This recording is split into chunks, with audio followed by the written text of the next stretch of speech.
De ce investim miliarde în arme și războaie, dar spunem că nu avem bani pentru educație și sănătate? Cred că depinde de stat, de la stat la stat. În România, bugetul armatei a crescut și pe bună dreptate pentru că avem un război în apropiere. Pe de altă parte, bugetul educației de mulți ani este foarte, foarte scăzut. Mult mai scăzut decât ar trebui să fie. Nu mai vorbim de acei 6% din PIB cu care toți politicienii căzuseră de acord la un moment dat. Întrebarea fundamentală este de ce nu avem un buget la educație ridicat și de ce de fapt nu avem o strategie pe bune de educație. Ce înseamnă să ai o strategie pe bune de educație? Înseamnă că știi unde vrei să ajungi și știi cum vrei să ajungi. E foarte bine că avem tehnologie, e foarte bine că ne folosim de ea, dar trebuie o anumită limită. Și trebuie să avem momentele noastre de interacțiune personală, da? Cele mai simple, masa de seara cu familia, cu copiii. Unul dintre cele mai simple momente în care zici nu tehnologiei pentru o oră. Momentul cititul cărții, că am vorbit de cărți, da? E ok, nu este tehnologie. Citești, ai timp să te gândești, nu este informația pe vizuală care îți vine pe Facebook sau pe YouTube, care nu îți permite, nu îți dă pauză. Pentru că îi continuă ideile și tu trebuie să urmărești ideile respective. Nu prea dai pauză și stai să văd ce a vrut să zică, știi? Pe când în carte, când citești, ai un punct la un moment dat la propoziție și zici, bă, dar ce a vrut să zică? Punctul ăla de ce e pus acolo? Păi e pus să mă gândesc la propoziția care a trecut. Și îți dă un moment de autoreflexie, da? După care continui fraza respectivă, o citești în ritmul tău. Deci cred că în esență asta este. E bună tehnologia, dar nu trebuie să exagerăm cu ea și trebuie să ne lăsăm momente în care trăim natural, să spun așa. Ai, Cristi, că am scăpat și de alegerile astea. Am scăpat? Eu așa cred. Până publicăm, noi am scăpat. Depinde de rezultat. Tu ca om de știință, așa, ai o mașină a timpului să mergi în viitor, să ne spui cum ar fi fost? Mașina timpului există, dar trebuie să întrebi pe istorici. Istoria se repetă. Deci mai degrabă decât să întrebi un fizician, întreabă pe un istoric cum a fost în trecut față de ce este astăzi și o să descoperi pattern-uri care se repetă. Tu ai fost și implicat un pic în politică? Fără să candidezi? Nu mi-ai candidat data asta. Nu. Ești unul dintre puțini oameni care au curajul totuși să se implice în politică. Cei mai mulți oameni deștepți pe care îi cunosc stau pe margine.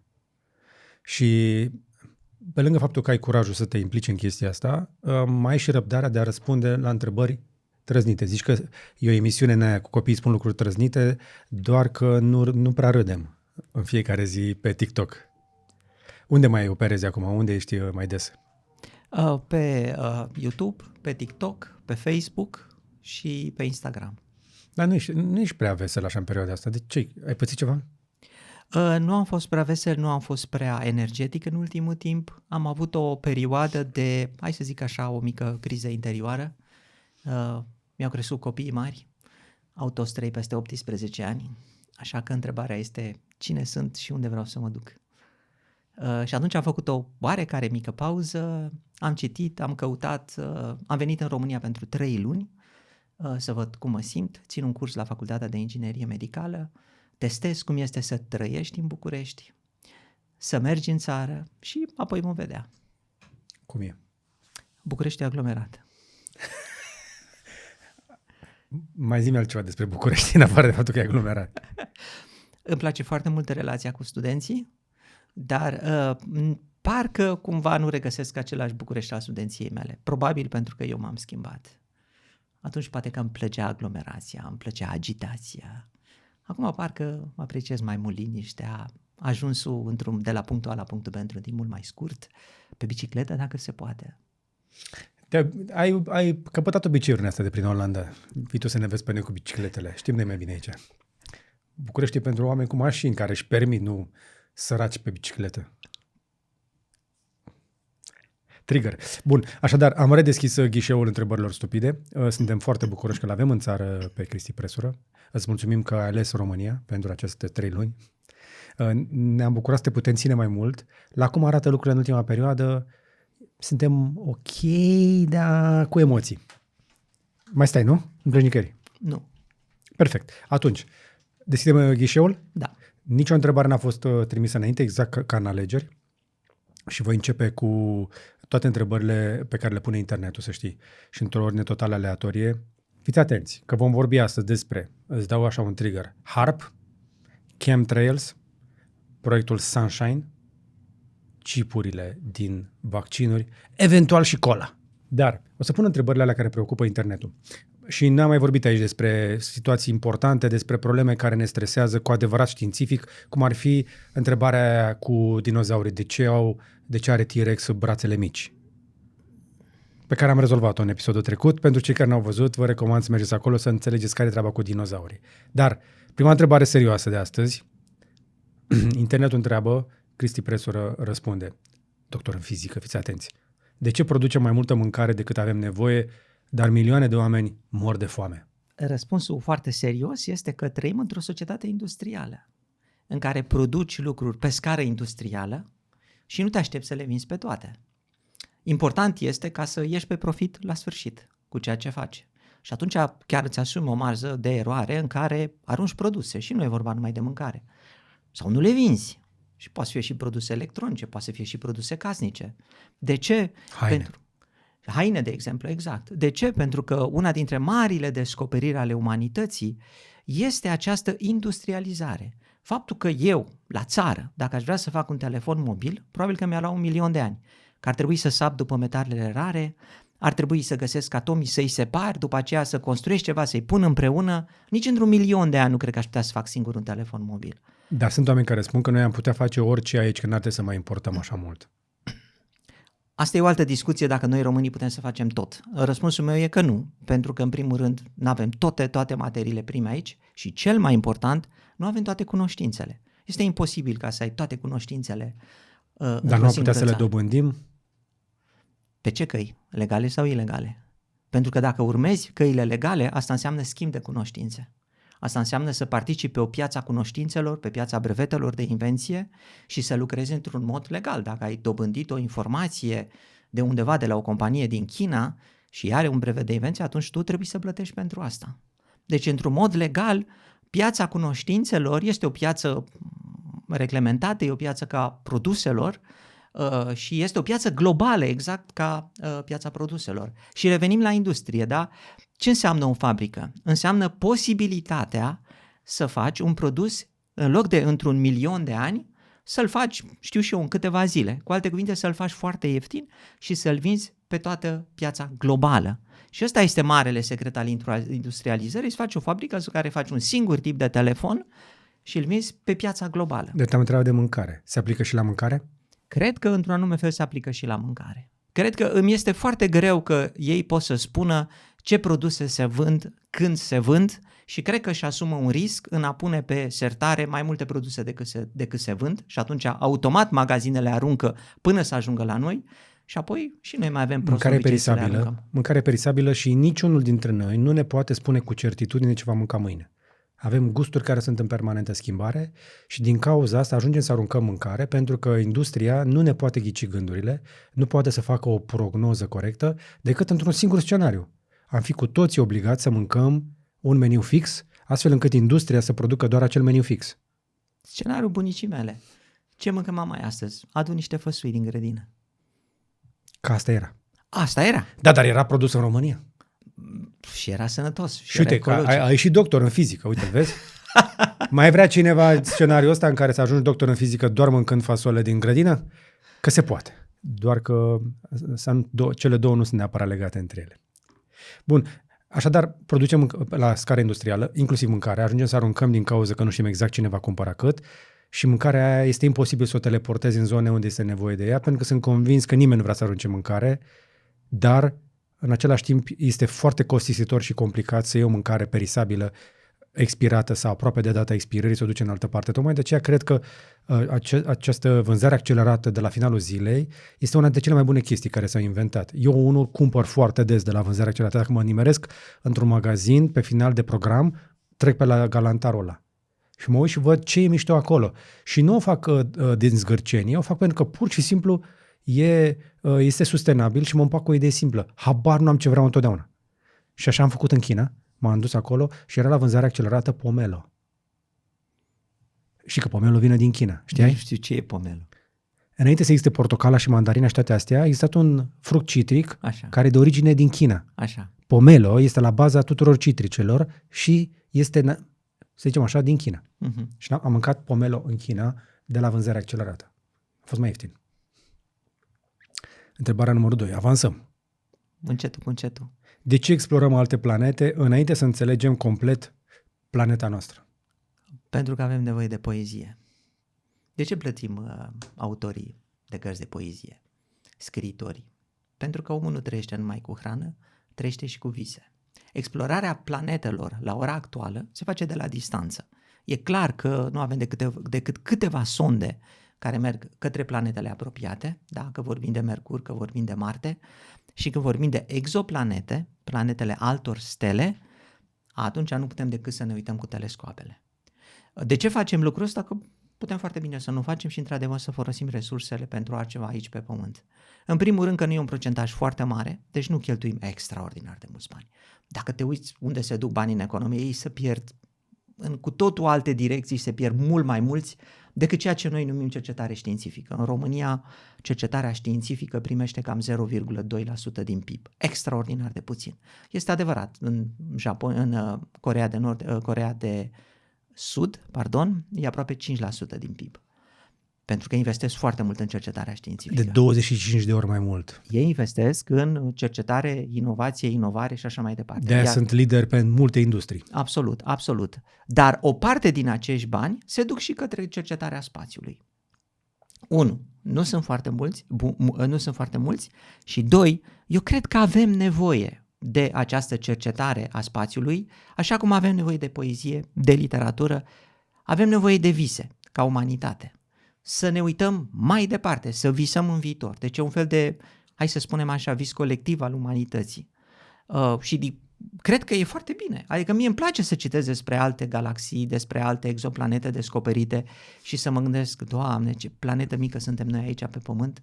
Îmi dă câteodată și o stare de liniște. Zic, de ce te agiți tu așa de mult pe Pământul ăsta? Atât multe exoplanete în spațiu, universul este atât de mare, noi suntem doar o porțiune mică, finită. Ți se pare o exagerare ce zice Elon Musk, că avem nevoie de această explorare pentru a prezerva specia în cazul în care vine un asteroid? Mi se pare oarecum o exagerare. Ce vrem să prezervăm? Vrem să prezervăm ADN-ul nostru sau vrem să prezervăm cultura noastră? În cazul în care prezervăm cultura noastră, după aceea asta conduce la autodistrugere, înseamnă că n-am prezervat cultura care trebuie. Adică? Păi, în sensul că prezervăm cultura așa cum este, iar mai târziu ea conduce în mod automat la autodistrugere. Cum? Nu știu, prin decizii pe care le luăm greșit, prin faptul că nu înțelegem ceea ce se întâmplă. Tu crezi că finalitatea este să ne autodistrugem? Este una dintre soluțiile paradoxului Fermi, care spune că nu vedem alte civilizații avansate pentru că ele s-au autodistrus în momentul când au ajuns la un nivel foarte ridicat de civilizație. Este celebra poveste science fiction a lui Isaac Asimov. Dumnezeu în fața unei table cu tot felul de planete noi și cu Sfântul Petru și de fiecare dată când apărea o civilizație și se dezvolta, înconjura o anumită planetă și spunea Dumnezeu, ce bine, avem încă o civilizație pe o altă planetă, până când la un moment dat Sfântul Petru spune, păi uite, a apărut aici o civilizație pe această mică planetă Pământ și ce au inventat? Păi ce-au inventat bomba atomică și la care Dumnezeu se duce și pune un X pe planeta Pământ. Au făcut o descoperire prea devreme, o descoperire tehnologică avansată prea devreme. Bineînțeles vorbim despre războiul rece, dar cam asta este una dintre ideile de rezolvare a paradoxului Fermi. Revenim la IG de LCC îndată ce îți spun despre sponsorul nostru, Darkom Energy, cei care ne garantează că nu ni se sting luminile din studio, adică nu avem niciodată pene de curent. Panourile fotovoltaice, invertoarele și bateriile sunt inima sistemului nostru energetic și cred cu tărie că sunt investiții importante, dar și rentabile. Cu acest sistem am economisit deja mii de euro la facturi, dar și mai important avem electricitatea garantată, fără fluctuații care ne pot defecta electricele și electronicele.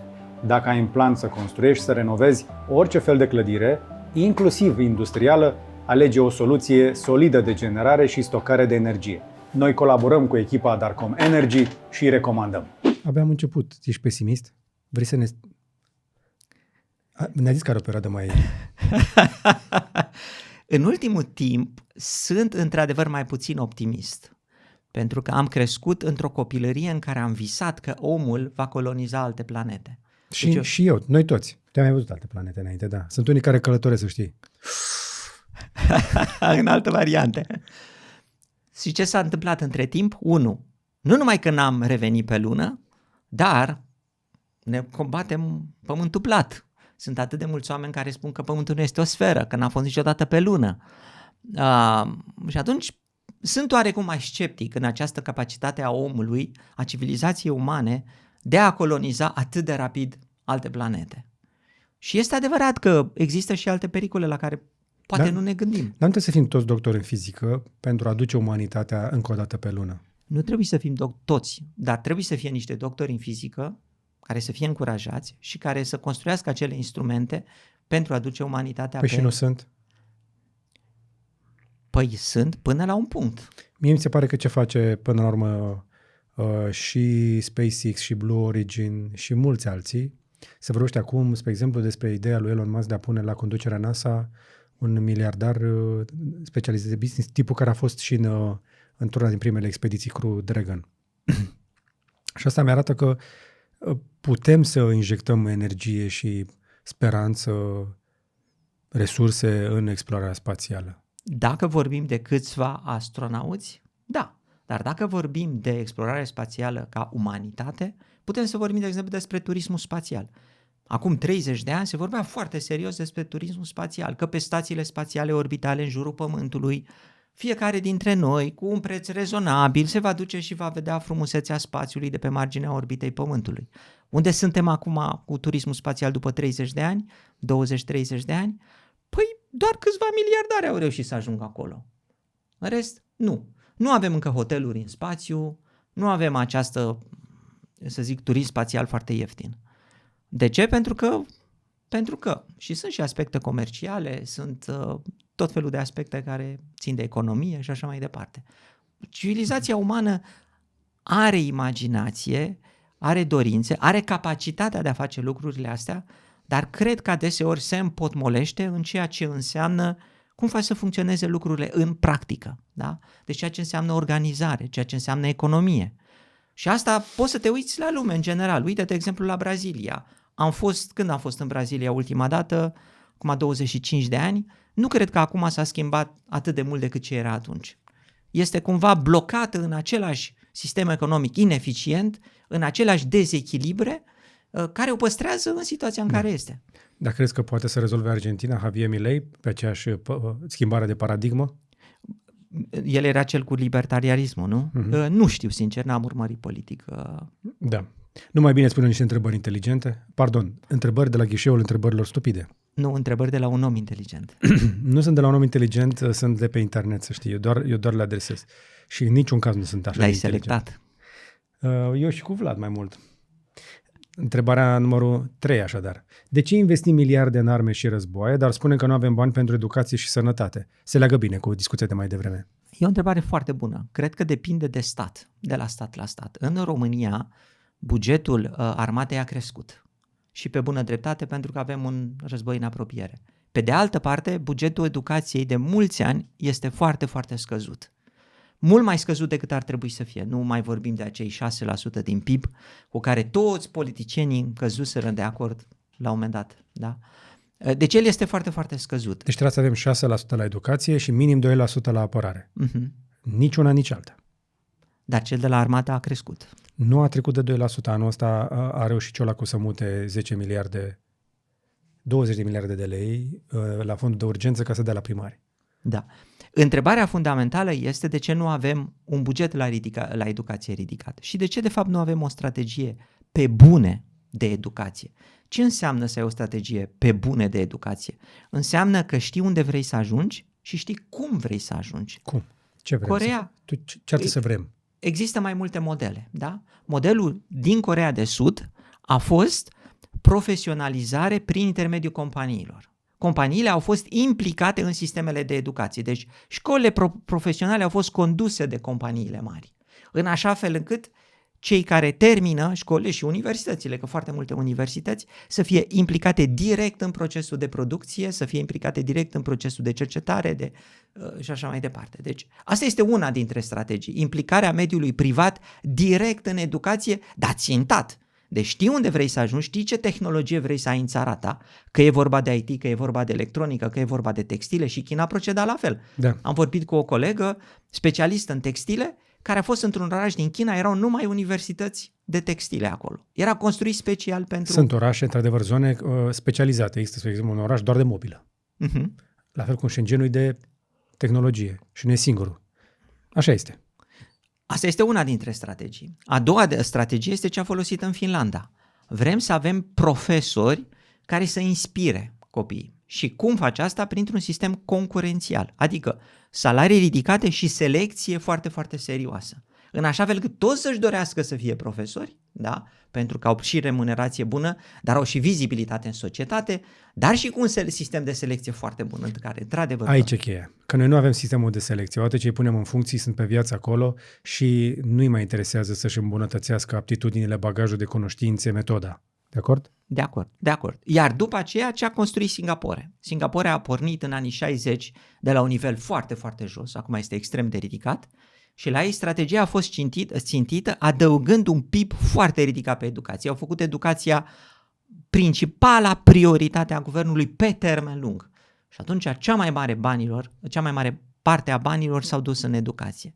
Dar ce ai nevoie este ca să vezi efectiv unde vrei să ajungi, să-ți fie clar de tot fiecare componentă, după care măsurile care te duc acolo și toate măsurile astea susținute de întreaga societate, nu numai de clasa politică. Și atunci, într-adevăr, poate vei avea o schimbare pe termen lung, că schimbările de educație sunt foarte, foarte dificil de făcut. Și durează. Mai mult de un mandat. Mai multe mandate. Exact. Și tocmai de aia noi toți zicem că da, ei zic da, dar se uită să vadă ce le aduc votori în mandatul ăsta și de ce să bage ei banii în mandatul celui de-al treilea care vine după ei. Cu toate astea, mențiune importantă pentru cei care ne urmăresc, dacă nu am greșit eu corect, dacă n-am greșit și am văzut știrea corect, Rusia va avea anul viitor buget de apărare, buget de război, știi cât, nu? Nu. 1/3 din PIB. Wow. Enorm. Da. Întrebarea numărul 4. Mai puțină știință, se pare că mai mult lifestyle, dar ajung și la alea foarte interesante, da? Uh-huh. Deci pregătit. Încerc. De ce sunt atâtea case goale, dar oameni fără adăpost? Asta de unde ai luat-o? De pe internet, nu ți-am zis. E ghișeul întrebărilor stupide, Cristi. De ce sunt atât de multe case goale și totuși atât de mulți oameni fără adăpost? Acum, iarăși, cred că e o întrebare oarecum tendențioasă. Pentru că, după cunoștințele mele, în România nu este un nivel foarte ridicat al oamenilor fără adăpost. În țările occidentale, dacă vorbesc de Olanda, Germania, acolo chiar că nu cred că este. Dar este clar că asta ține de organizarea societății. În momentul când ai oameni fără adăpost, este de datoria societății să creeze mecanisme prin care acei oameni primesc adăpost. În Olanda, de exemplu, există clădiri construite special pentru situații de urgență. La genul, dacă te-ai certat acasă cu părinții, te poți duce și poți dormi acolo. Și vorbești de copii, vorbești de soți, de soții. Deci ai unde să dormi chiar dacă ai pățit ceva acasă. Iar după aceea de oamenii străzi, iarăși, sunt locuri. Sunt într-adevăr și mulți oameni ai străzii care își iau, ca să zic așa, în ritmul ăsta și se întorc înapoi pentru că nu sunt obișnuiți altfel. Dar asta ține de organizarea societății. Avem astăzi în România foarte multe case goale dintr-un motiv foarte simplu. Sunt foarte mulți români plecați în străinătate care își construiesc ceva aici acasă sau își cumpără ceva aici acasă în speranța că se vor întoarce, dacă nu, poate la pensie și așa mai departe. Văd asta și ca pe niște bani investiți. Asta este o problemă de economie până la urmă. Da. Felul în care ne plasăm banii. Și ar trebui să mai bifăm și natalitatea scăzută. Scădem ca populație natural. Mai mult murim decât ne naștem. Și atunci, într-adevăr, rămân multe locuințe părăsite, în special la sate. Da, eu te rog să n-ai nicio reținere, să-mi spui dacă întrebarea chiar e stupidă.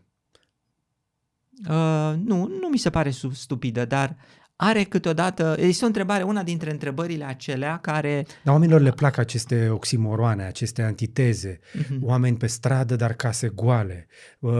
Avem mâncare care se aruncă, dar oameni flămânzi. Ne plac sloganurile astea. Știi de ce ne plac? De ce? Pentru că căutăm răspunsurile simple. Și avem senzația că răspunsurile pot să fie simple. Și dacă adevărul e unul simplu, nu? Nu. Nu e? Nu, adevărul se găsește în teoria cuantică a câmpului, lagrangianul, bozonul Higgs. Nu e chiar așa de simplu, nici facultatea de fizică nu ți ajunge ca să studiezi adevărul respectiv. Păi și atunci de ce să mai facem și școală? Nu mai bine un adevăr simplu decât să-mi bat capul cu bozonul ăla de care nu l-a văzut nimeni. Păi asta este toată problema societății umane în general. Pentru că noi căutăm răspunsuri simple la niște probleme care sunt din ce în ce mai complexe. Tehnologia e una dintre problemele care sunt din ce în ce mai complexe. Nu mai poți să spui că ești specialist în telefonul mobil, da? Fără ca să ai niște cunoștințe despre electronică, de informatică și așa mai departe. Și asta este problema societății în general. Societatea devine din ce în ce mai complexă și vorbeam de Brazilia. La un moment dat se blochează. Nu poate să mai progreseze. De ce? Pentru că nu mai sunt soluții simple în societate. Nu poți să mai rezolvi problema crescând taxele într-o parte, scăzând taxele într-o parte, mutând oamenii dintr-un domeniu în celălalt. Nu mai găsești soluția într-o problemă simplă. Aia devine deja, e atât de complexă încât nu mai poate să mai fie rezolvată prin soluții simple. Și oamenii își doresc în continuare soluții simple. Și avem alegeri și avem oameni care propun soluții simple și de fapt ele nu mai există pentru că societatea însă și-a ajuns într-un nivel de complexitate în care numai atunci când ea este așezată foarte bine în structura ei, poate să rezolve acele probleme de complexitate. Asta ne leagă de următoarea întrebare și întrebarea este, în primul rând, dacă depășește asta inteligența umană, problemele pe care le avem depășesc inteligența individului, ale omului, și dacă da, este o soluție inteligența artificială, asta e întrebarea numărul 1, dar se leagă cu o întrebare de legătură, că trebuie să fim la ghișeul întrebărilor stupide. De ce ne temem de inteligența artificială totuși, dar nu rezolvăm problemele cauzate de inteligența umană? Adică este inteligența artificială un deziderat și o chestie mai importantă decât inteligența umană? A zice că pentru ca să ținem cel puțin sub control inteligența artificială, avem nevoie de inteligența umană. E clar că inteligența artificială poate scăpa la un moment dat de sub control. Nu știu cum, îmi imaginez cum. Au scris nenumărați oameni de știință despre treaba asta. Trebuie să-i dai niște instrumente extra inteligenței artificiale. Trebuie să-i dai ținte, trebuie să-i dai dorințe, trebuie să-i dai libertatea de a avea păreri proprii. Trebuie să-i dai libertatea de a avea dorințe proprii. Atunci când construiești acest ecosistem care există în creierul omului și îl reconstruiești pe acel wafer de siliciu, să spunem, atunci vei avea ceva apropiat, foarte apropiat omului, pentru că începe să reacționeze cam la fel, să interacționeze cam la fel. Și atunci e momentul când ar putea într-adevăr să ne scape de sub control. Se vorbește de... Pentru că tendința noastră este să recreăm un om ca noi cu calități, dar mai ales cu defecte. Ca să-l avem sub control, în esență, sub control între ghilimele, deci ca să știm cu cine vorbim și ce am creat, noi trebuie să rămânem deasupra lui. Ori asta înseamnă că, într-adevăr, în primul rând, trebuie să păstrăm un nivel al inteligenței umane ridicat în toată societatea, în vârfurile societății, în media societății. E una dintre probleme. Deci, da, îți dau aici dreptate. Pe de altă parte, iarăși eu mă gândesc, de fiecare dată când vorbesc cu ChatGPT, am abonament la ChatGPT, da? Și, domnule, am citit, acest ChatGPT simulează destul de bine creierul uman, dar ar avea, să zicem, aproximativ cam 1 miliard de neuroni. Cam asta e puterea lui.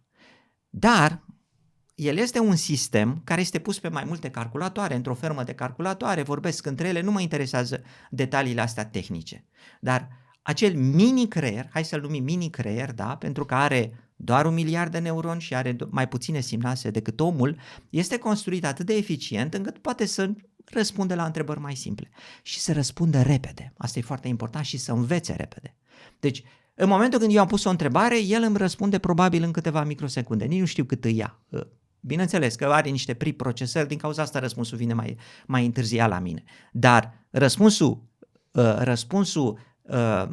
punctual vine foarte rapid către mine. Tu interacționezi cu el, răspunsul punctual vine foarte rapid către tine și vine către toți oamenii. Deci, practic, ai un singur creieraș mic de tot care este în stare să răspundă la toți oamenii ăștia de pe planetă într-un timp foarte repede și iarăși să învețe foarte repede. Deci este acolo o potențialitate, da, care depășește capacitatea omului, că omul are timp de procesare de secunde. Nu va fi în stare să răspundă în microsecunde. Ai fi surprins. Știu oameni care îți răspund înainte să termine întrebarea. Dar ce fel de răspuns dau? Hai. Eu sunt unul dintre ei. Și te lauzi cu asta. Nu mă laud cu asta. Dar, într-adevăr, ne plac lucrurile simple. Inteligența artificială, deși este un creier mai mic decât al nostru, procesează mult mai repede, este mult mai eficient când vine vorba și are memorie nelimitată. Și are o memorie pentru că învață de la toți și are hard discurile foarte mari. Și totuși ce facem cu inteligența asta umană? Cred că... 6% din PIB? În România? Aș fi de acord. 6% din PIB. Dar trebuie să se vină clar și cu strategia. Cum se face treaba asta? Ca să nu fie bani aruncați pe fereastră. Da. Bine, nu știu acum să vedem la cât de repede evoluează inteligența asta artificială, mai ales din ce am văzut în Statele Unite, că acolo este vârful de lance. Felul în care facem noi educație, eu cred că e depășit total. Modul în care poți face educație cu inteligența artificială poate transforma total felul în care educăm o generație, sau mai multe, sau viitorul. E clar că inteligența artificială e o provocare. Noi suntem obișnuiți ca un tânăr elev să meargă la profesor gol, fără să știe nimica, profesorul să așteaptă la tablă și dă niște informații minunate, da? Și elevul pleacă entuziast acasă cu informațiile respective. Ăsta este sistemul clasic de învățământ, în care profesorul este el transmite informația pe care o are către elevi. Dar la ora actuală elevii ce pot să facă? Pot să afle foarte multă informație singur de pe internet. Odată ce a apărut internetul, odată ce a apărut inteligența artificială, iar inteligența artificială face mai mult decât a aduna informația. Îți selectează informația pentru tine. Poți să ai mâine un curs despre nu știu care subiect, îi dai inteligenței artificiale cărțile pe care să citească și îl rogi să-ți facă cursul, iar apoi să ți-l facă sub formă de YouTube. Ai văzut cum e. Sau formă de podcast. Sau formă de podcast, cum se știa de la... Notebook LM. Notebook LM, exact, știi? Și, deci, practic, îți pregătește lecția. În mod clar, astfel de sisteme vor veni. Ți-ar plăcea să vezi profesorii din România predând cu Notebook LM? De ce nu? Să folosească un instrument? Să le dea elevilor link-ul să se uite pe Notebook LM înainte de oră și să vină la oră să le antreneze oare modul în care să trateze informația? Păi aici este cheia.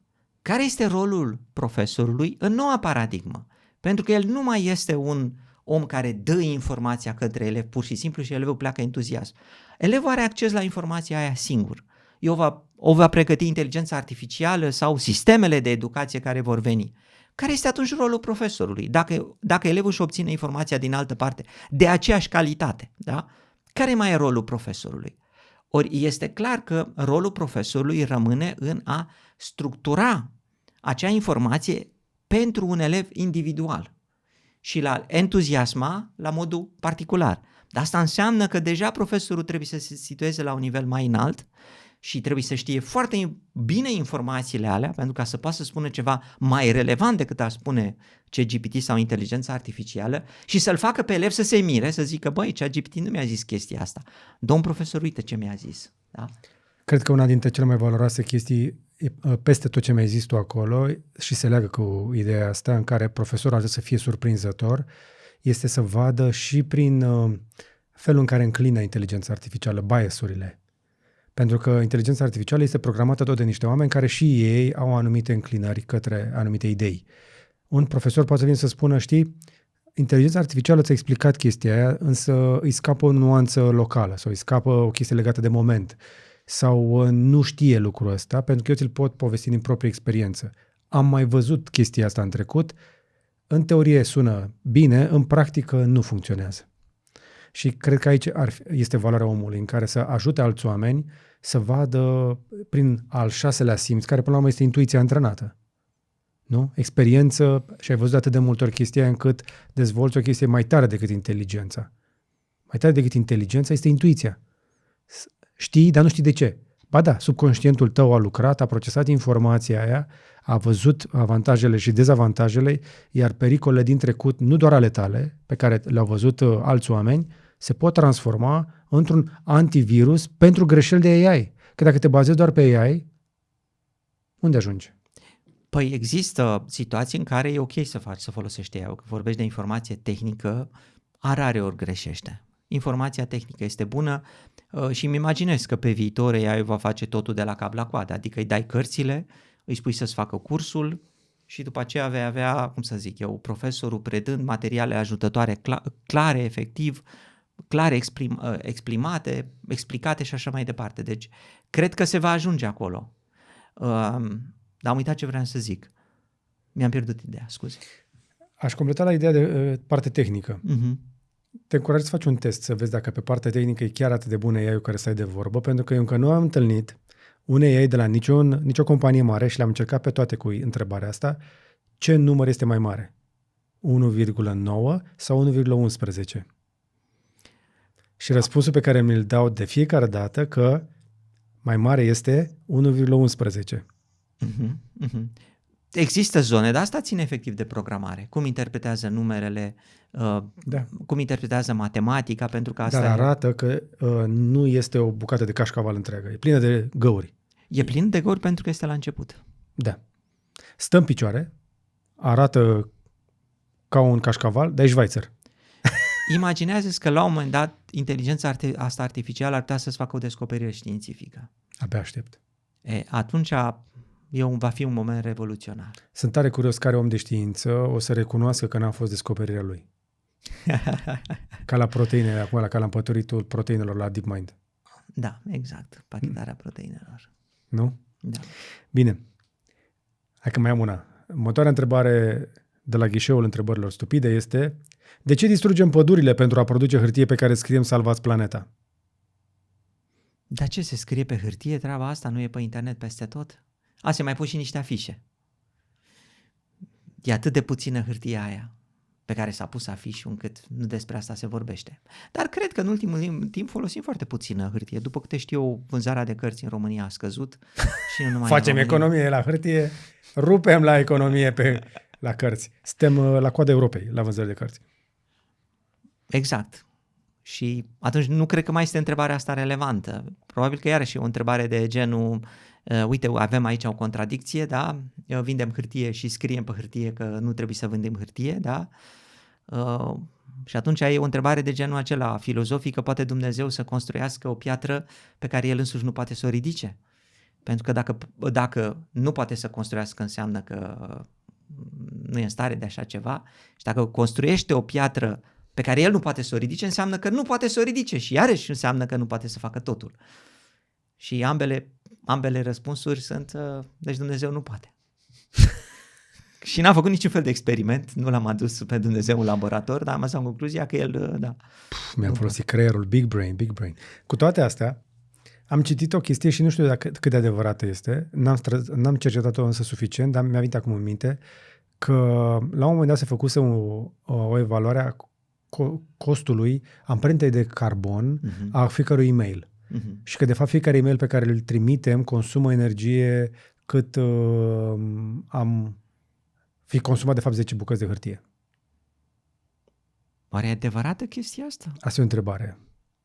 Poate e cineva suficient de deștept, mai deștept decât noi, să-mi spună la comentarii chestia asta, dar am citit chestia asta, că energia din centrele de date folosite de internetul consumă atât de multă energie și mare parte din energia este consumată nu doar pe video, ci și pe comunicații, pe e-mail, pe telefoane. În realitate, CO2-ul produs pentru fiecare mesaj, e-mail de genul ăsta, ar însemna echivalentul unor crengi de copaci tăiați. Nu cred că e făcut calculul bine, pentru că îmi imaginez că centrele de date sunt acolo să facă și alte tipuri de procesări, nu numai e-mail-uri. Avem internetul este schimb de informație și nu numai e-mail-uri. Da. Și atunci dacă tot ai sistemul respectiv și mai scrii niște date despre e-mail, n-ar trebui să se pună. Sau altfel ar trebui să iei și e-mail-ul, dar ar trebui să iei și tranzacțiile bancare, ar trebui să iei și videourile și gigabiții de videouri pe care îl vezi tu.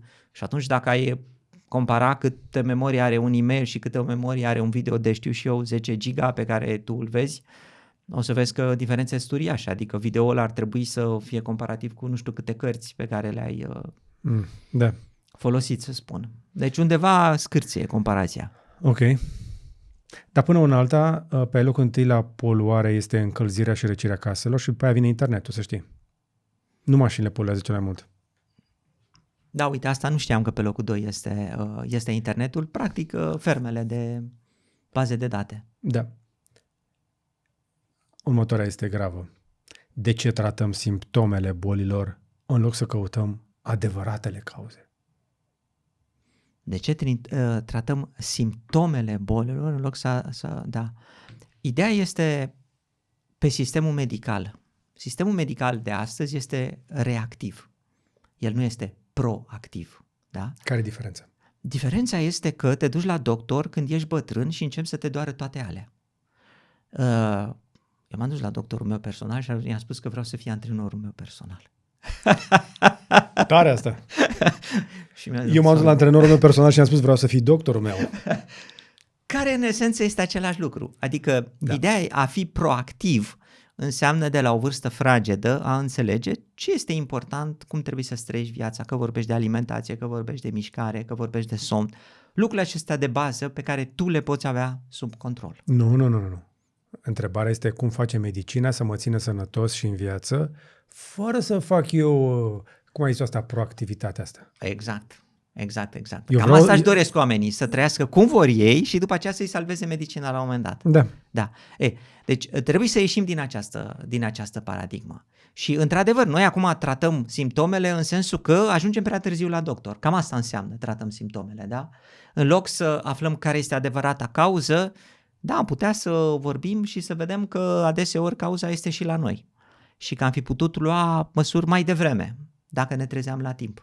Da, tata moș a fumat până la 90 de ani și n-a avut nimic. Da, vecinul. Vecinul a băut 2 litri de vin în fiecare zi și a trăit până la 70. Nu era vecinul lui. Era vecinul de la un sat mai depărtare. E plină România de legendele astea. Pentru că sună foarte frumos și dau răspunsuri simple. Răspunsul simplu este că trăiești la 90 de ani dacă ești la țară.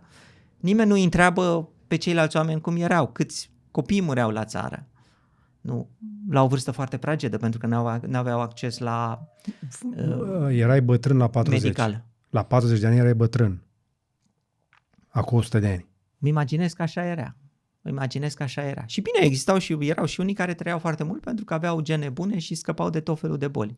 Care, apropo, multe dintre ele sunt astăzi tratabile. Da? Vorbești de tuberculoză, când citesc în istorie, citesc fizicieni foarte, foarte cunoscuți pe vremea aia și după aia aflu că au murit de tuberculoză la o vârstă foarte fragedă.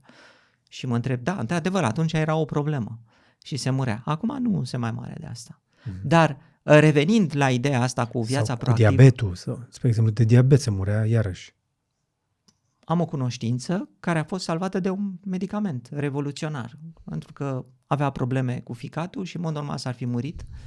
Și acel medicament revoluționar, introdus acum câteva zeci de ani, nu pot să zic câte precis, o ține în viață. Cum se numește? Nu știu. Nu am intrat în detaliile astea. Dar e clar că o viață proactivă și sistemul medical ne ajută. Ceea ce mi-aș dori eu, dacă nu avem acest sistem medical în care fiecare doctor e un antrenor personal, măcar să apară, uite, inteligența asta artificială care știe așa de multe despre mine și să-mi zică, Cristi, uite, eu de acum încolo sunt antrenorul tău personal pe partea de... De ce crezi că port chestia asta? De ani de zile. Chiar urmărești datele respective? Eu îmi urmăresc toate datele biometrice pe care le poate colecta ceasul, dorm cu el de ani de zile, pentru că mi-am dat seama că singurul mod în care pot să antrenez acea inteligență artificială este să-i dau destule date. Ar fi bine ca cât mai mulți oameni să-i dea acele date pentru ca să se antreneze cu adevărat. Pentru că sunt puțin relevante datele pe care le dai tu. Nu are acces, să spunem, la datele adânci despre... Ai fi surprins. Mi-am băgat analizele de sânge pe inteligența artificială și mi-a dat răspunsuri cel puțin la fel de bune ca la doctor. Că le-am verificat și colo și colo. Ai mers mai departe decât ceasul. Ți-ai dat analize de sânge, am făcut mai multe, pentru că eu chiar am de gând să trăiesc mult. Da, mult succes. Asta dacă nu mor înainte. Sper și eu să te depășesc. Tu să trăiești mult și eu să te depășesc. Păi, dar și tu ai antrenor personal. Da, nu sunt acolo. Dar, într-adevăr, a existat această chestie cu ceasurile inteligente, a idee în special în anii 30-40, că ele ar putea, acum 20 de ani, cam așa, nu în anii 30-40, acum 20 de ani, 20 de ani aproximativ, că toate aceste sisteme ar putea să schimbe sistemul de sănătate. Tu ai fost implicat în asta. Am fost implicat. Vorbești de la sursă. Da. Și sunt în continuare implicat în treaba asta, da. Și că aceste sisteme pot să-l ajute pe om să-și ia sănătatea în mâini. Și sunt un ajutor și pentru doctor. Cu condiția, bineînțeles, datele să fie date cât mai departe, sistemele să antreneze și așa mai departe. Ei, în multe țări, chestia asta s-a oprit din cauza felului în care funcționează sistemul medical. Care funcționează cu reimbursement. Atunci când ajungi să bagi un sistem în sistemul medical, da? Trebuie ca să existe un reimbursement, adică asigurările medicale să fie în stare să plătească pentru acel lucru. Și chestia asta încă nu a penetrat așa de bine sistemul medical. Și nu e așa de mare succes așa cum se spera. Tu ai fost implicat în dezvoltarea senzorului de puls. Da. Eu sunt cel care l-am inventat, să spun așa, acum vreo 14 ani. L-am făcut la mine în laborator. Un an de zile nu s-a întâmplat nimic, a stat în dulap și după aceea a fost remarcat. M-a întrebat cineva și ce a inventat. A zis un ceas care măsoară pulsul doar cu ajutorul senzorului optic. Cu cât se vinde? A zis cam cu 200, știi? Noi nu facem așa ceva. Ok, a stat pe margine, dar în final a existat cineva interesat. Am avut un manager care a văzut prezentările mele și a zis: Cristi, tu chiar poți să faci un ceas care măsoară pulsul? Și am zis: da, uite, să fac o demonstrație. Mi-a dat bani, am făcut demonstrația respectivă și după aceea el a fost în stare să vândă invenția asta unei alte companii din afara companiei unde lucrez și a explodat pe piață la momentul potrivit, pentru că după aceea au apărut ceasurile inteligente și au subt această invenție pur și simplu. Iată, invenții care îți apar și la momentul potrivit, într-un mediu în care promovează inovația, nu aceleași idei greșite, dar simple. Da, deci în cazul meu a fost pur și simplu o intersecție fericită între tehnologie, da, care este push și technology push și piață, care este market pull. Adică eu am folosit luminița aceea verde cu LED-uri în interior pentru că apăruse de câțiva ani. Deci dacă aș fi încercat să fac chestia asta cu 5 ani înainte, n-aș fi reușit, că nu erau LED-uri verzi. Da. Știi? Și am avut LED-urile verzi și am ales culoarea verde special, pentru că acolo absorbția sângelui este cea mai ridicată și îmi dă pulsul cel mai puternic. Iar pe de altă parte, am construit exact cu câțiva ani înainte să apară ceasurile inteligente. Uite, începe să scadă costul asigurării pentru mașinile care au tot felul de sisteme de siguranță. Sau oameni care își pun camere, supraveghere, sau șoferii care își monitorizează cum merge cu mașina. Asiguratorul îi dă un bonus dacă are toate chestiile astea. La fel cum îți dă bonus la asigurare dacă îți pui alarmă la casă împotriva furturilor. Că știu și ei, statistic, 99% din furturi nu se întâmplă dacă ai un bec aprins și ușa încuiată și dacă ai și alarmă 99,9%.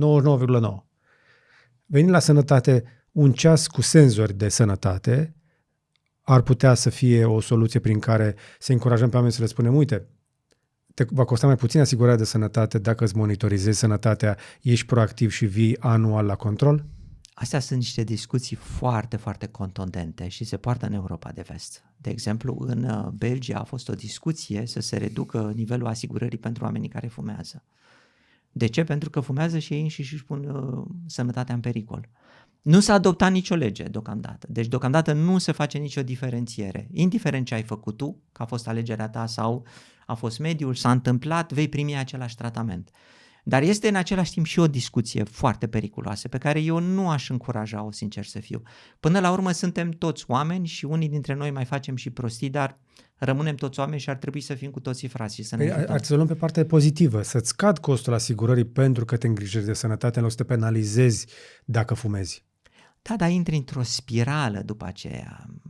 Poate că nu-ți dorești spirala respectivă. Hai să vedem o competiție la genul eu sunt... da, nu știu. Nu știu, îmi sună așa puțin ciudat, ca să zic. Poate că nu sunt pregătit pentru...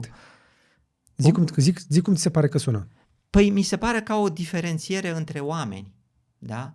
În care ai o selecție la genul tu ești mai supraom pentru că tu ai putut să ții dietă decât mine, care am încercat să țin dietă, dar n-am avut puterea ta mentală și am mai mâncat și prostii și uite, sunt puțin peste greutatea potrivită. Da? Și îmi sună așa prea segregativ, să zic așa. Prea coercitiv? Am segregat societatea. Până la urmă suntem oameni, unii suntem mai puternici, alții nu suntem așa de puternici. Și atunci cum facem să încurajăm oamenii și cu metoda asta clasică, da? Carrot and stick, adică cu motivație și cu penalizare. N-ar funcționa? Funcționează câteva chestii care sunt demonstrate că funcționează. În primul rând este oprirea publicității. Da? Asta a funcționat. La chestiile negative. La chestiile negative, da? Deci asta se face prin legislație, că vorbim de fumat, că vorbim de jocuri de noroc și așa mai departe. Apropo de asta, cum ți se pare Bucureștiul? Am remarcat că există foarte multe săli de joc de noroc. Erau unele și că Magnum. Și am zis prima oară când am venit, ia uite ce ciocolată Magnum aici. Că e înghețată aia Magnum, nu știu cum place și mie aia. Da. Asta e că primul când care mi-a trecut prin cap zic, wow, mamă, mă duc acolo să gust un Magnum. Și când încolo sunt o grămadă de săli de joc. Deci asta e un contrast efectiv. Dar care e percepția când mergi pe stradă și vezi atât de multe față de ce ai văzut în străinătate? E percepția de oboseală. Îmi dă percepția de oboseală în sensul că mă obosește. Adică aș vrea să văd mai puține chestii care, vizual, ca să zic așa, vin și apasă pe mine. Aș prefera să fie chestii mai liniștite, știu și eu. Să văd o cafea unde doi oameni liniștiți se bucură de o cafea în liniște, ceva de genul ăsta. Da, bine, e doar o chestie vizuală, dar chestiile astea cu jocurile din noroc își pun luminile așa de mari că la un moment dat dacă mergi cu mașina, știi, și treci pe lângă, e prea multă lumină. Au depășit farmaciile la capitolul ăsta. Știi că înainte farmaciile își puneau stelele alea, crucile verzi? Uh-huh. Doamne, deci am venit o dată prin ceață și pulsa ceața așa, de la crucea de la o farmacie pe un drum național. Deci, astea sunt încă o dată lucruri care pot să fie reglementate. Uh-huh. Al doilea lucru sunt chestiile de exemplu. Deci, exemplu personal, exemplu pe care îl dau societatea, exemplu pe care îl dau părinții, pentru că, până la urmă, așa se învață cel mai bine, din exemplu celorlalți. Îmi place. Interesant. Deci mai puțină coerciție, mai mult pozitiv.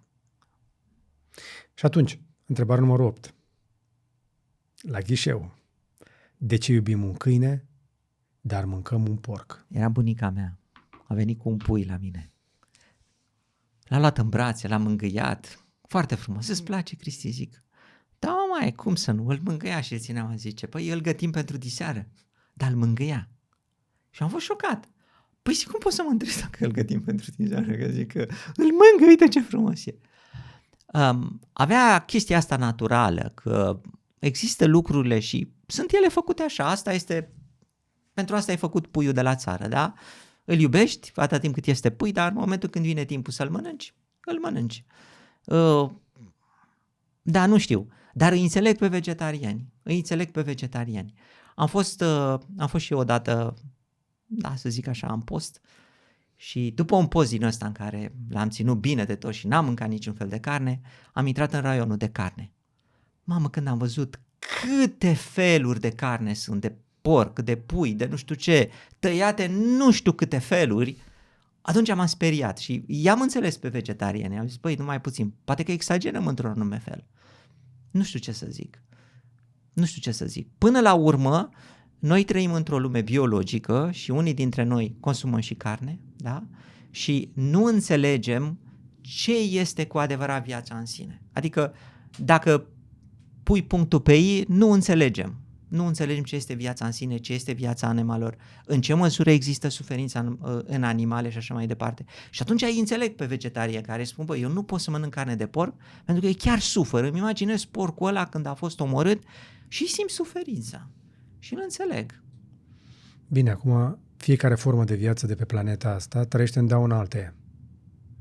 Dar ar trebui să fie așa. Adică nu putem să trăim fără să trăim în dauna altei forme de viață? Trăim în simbioză sau unii în dauna altora. Ca să existe o formă de viață, trebuie să consume altă formă de viață. Da, poate că nu trebuie să fie neapărat o formă de viață care suferă. Dacă mâncăm salată, suferă salata? De unde știm că nu suferă? Sunt copaci care atunci când sunt tăiați în pădure, comunică prin rețeaua miceliană de desubt către alți copaci. Și cum dovedești că suferă? S-au făcut măsurători chimice și electrice. Și cum dovedești că suferă? Nu știu, dar informația au transmis-o. Și cum dovedești că ai suferință? Vezi, aici e problema fundamentală. Giulio Tononi are o teorie. Giulio Tononi e profesor la Universitatea Wisconsin. Trebuie să apăs un pic aici. Contează doar suferința? Suferința e unul dintre cele mai importante. Păi de ce? Poți să întrerupi viața oricărei forme de viață, chiar dacă nu suferă? Că peștele nu are memorie, îl poți mânca? A zice că există tipul de viață colectivă, că vorbim de o organizare, de o specie, da? Și există viața unui organism. Da? În momentul când știm despre acel organism că suferă, ne raportăm automat diferit la el. Pentru că suntem oameni și noi știm ce înseamnă suferința. Și dacă noi oamenii evităm suferința, atunci, da, etic ar trebui să facem în așa fel încât nici alte organisme să nu aibă suferință. Deci, suferința cred că stă crucial, stă în centrul vieții umane. Nu e vorba numai de reproducere, nu e vorba numai de biologie, nu e vorba numai de specie. Suferința în sine este ceva pe care filozofii o numesc qualia. Adică este o calitate adițională materiei. Asta spun unii filozofi. Nu știm dacă e adevărat. Dar acei filozofi spun că noi oamenii, da, suntem construiți din materie, dar undeva în creierul nostru se întâmplă ceva special, încă nu știm cum, da? Și acel ceva special capătă o calitate adițională care este această qualia. Există mai multe qualia, există senzația de durere, există senzația de plăcere care sunt qualia, culoarea este o qualia pentru că vedem roșu și îl vedem ca un roșu, să spun, zgomotul este qualia. Deci în acest laborator intern există ceva care adaugă un strat adițional. Și bineînțeles că de aici mergi încolo către filozofie și chiar către religie. Dar în momentul când iei în serios această idee de qualia, adică că această materie are un strat adițional pe care nu-l înțelegem și care are cu totul o altă semnificație și suferința intră aici, atunci te raportezi diferit la organismele care pot să aibă suferință. Și mă întorc acum la ce vreau să zic despre Giulio Tononi, care este profesor la Universitatea din Wisconsin și care spune așa: există o teorie a informației integrate. Și el spune că, de fapt, orice sistem care integrează informația are o mică cantitate de qualia. El o numește phi, o cuantifică și o cuantifică matematic. Da? Și asta înseamnă că chiar și un termostat, în principiu, în această teorie a lui Tononi, simte, dar simte foarte, foarte puțin, la un nivel foarte, foarte scăzut. Dar intri pe niște zone care sunt așa, nisipuri mișcătoare. Ce tare! Sunt filozofi care încearcă să gândească dincolo de ceea ce gândim noi, oamenii obișnuiți. Și până la urmă așa progresează omenirea. Păi, cred că prima dată ideile se nasc în filozofie și după aceea vin în știință să fie verificate. Fizica este filozofia naturii, așa a început. Foarte interesant. Cu toate astea, putem fi de acord că și morcovul ăla pe care îl mănânci trăiește în dauna alte plante care ar fi putut să trăiască acolo? Dacă spui în dauna în sensul că un proces chimic a dezintegrat anumite molecule dintr-o altă organism sau ce este, da, atunci da. Și noi trăim în dauna altora și alții și așa mai departe. Este acest ciclu biologic care în esență este un schimb de schimbare. Este o schimbare chimică, entropia în sistem, în totalitate, da, dezordinea trebuie să crească, dar local, cu ajutorul energiei pe care o primim de la soare, reușim să păstrăm un nivel de ordine destul de ridicat, deci practic un nivel de entropie local, scăzută. Și totuși, ți se pare un semn de ipocrizie să mănânci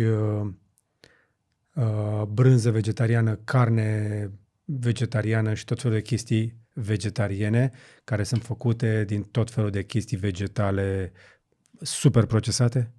Păi de ce să fie ipocrizie? Este alegerea ta.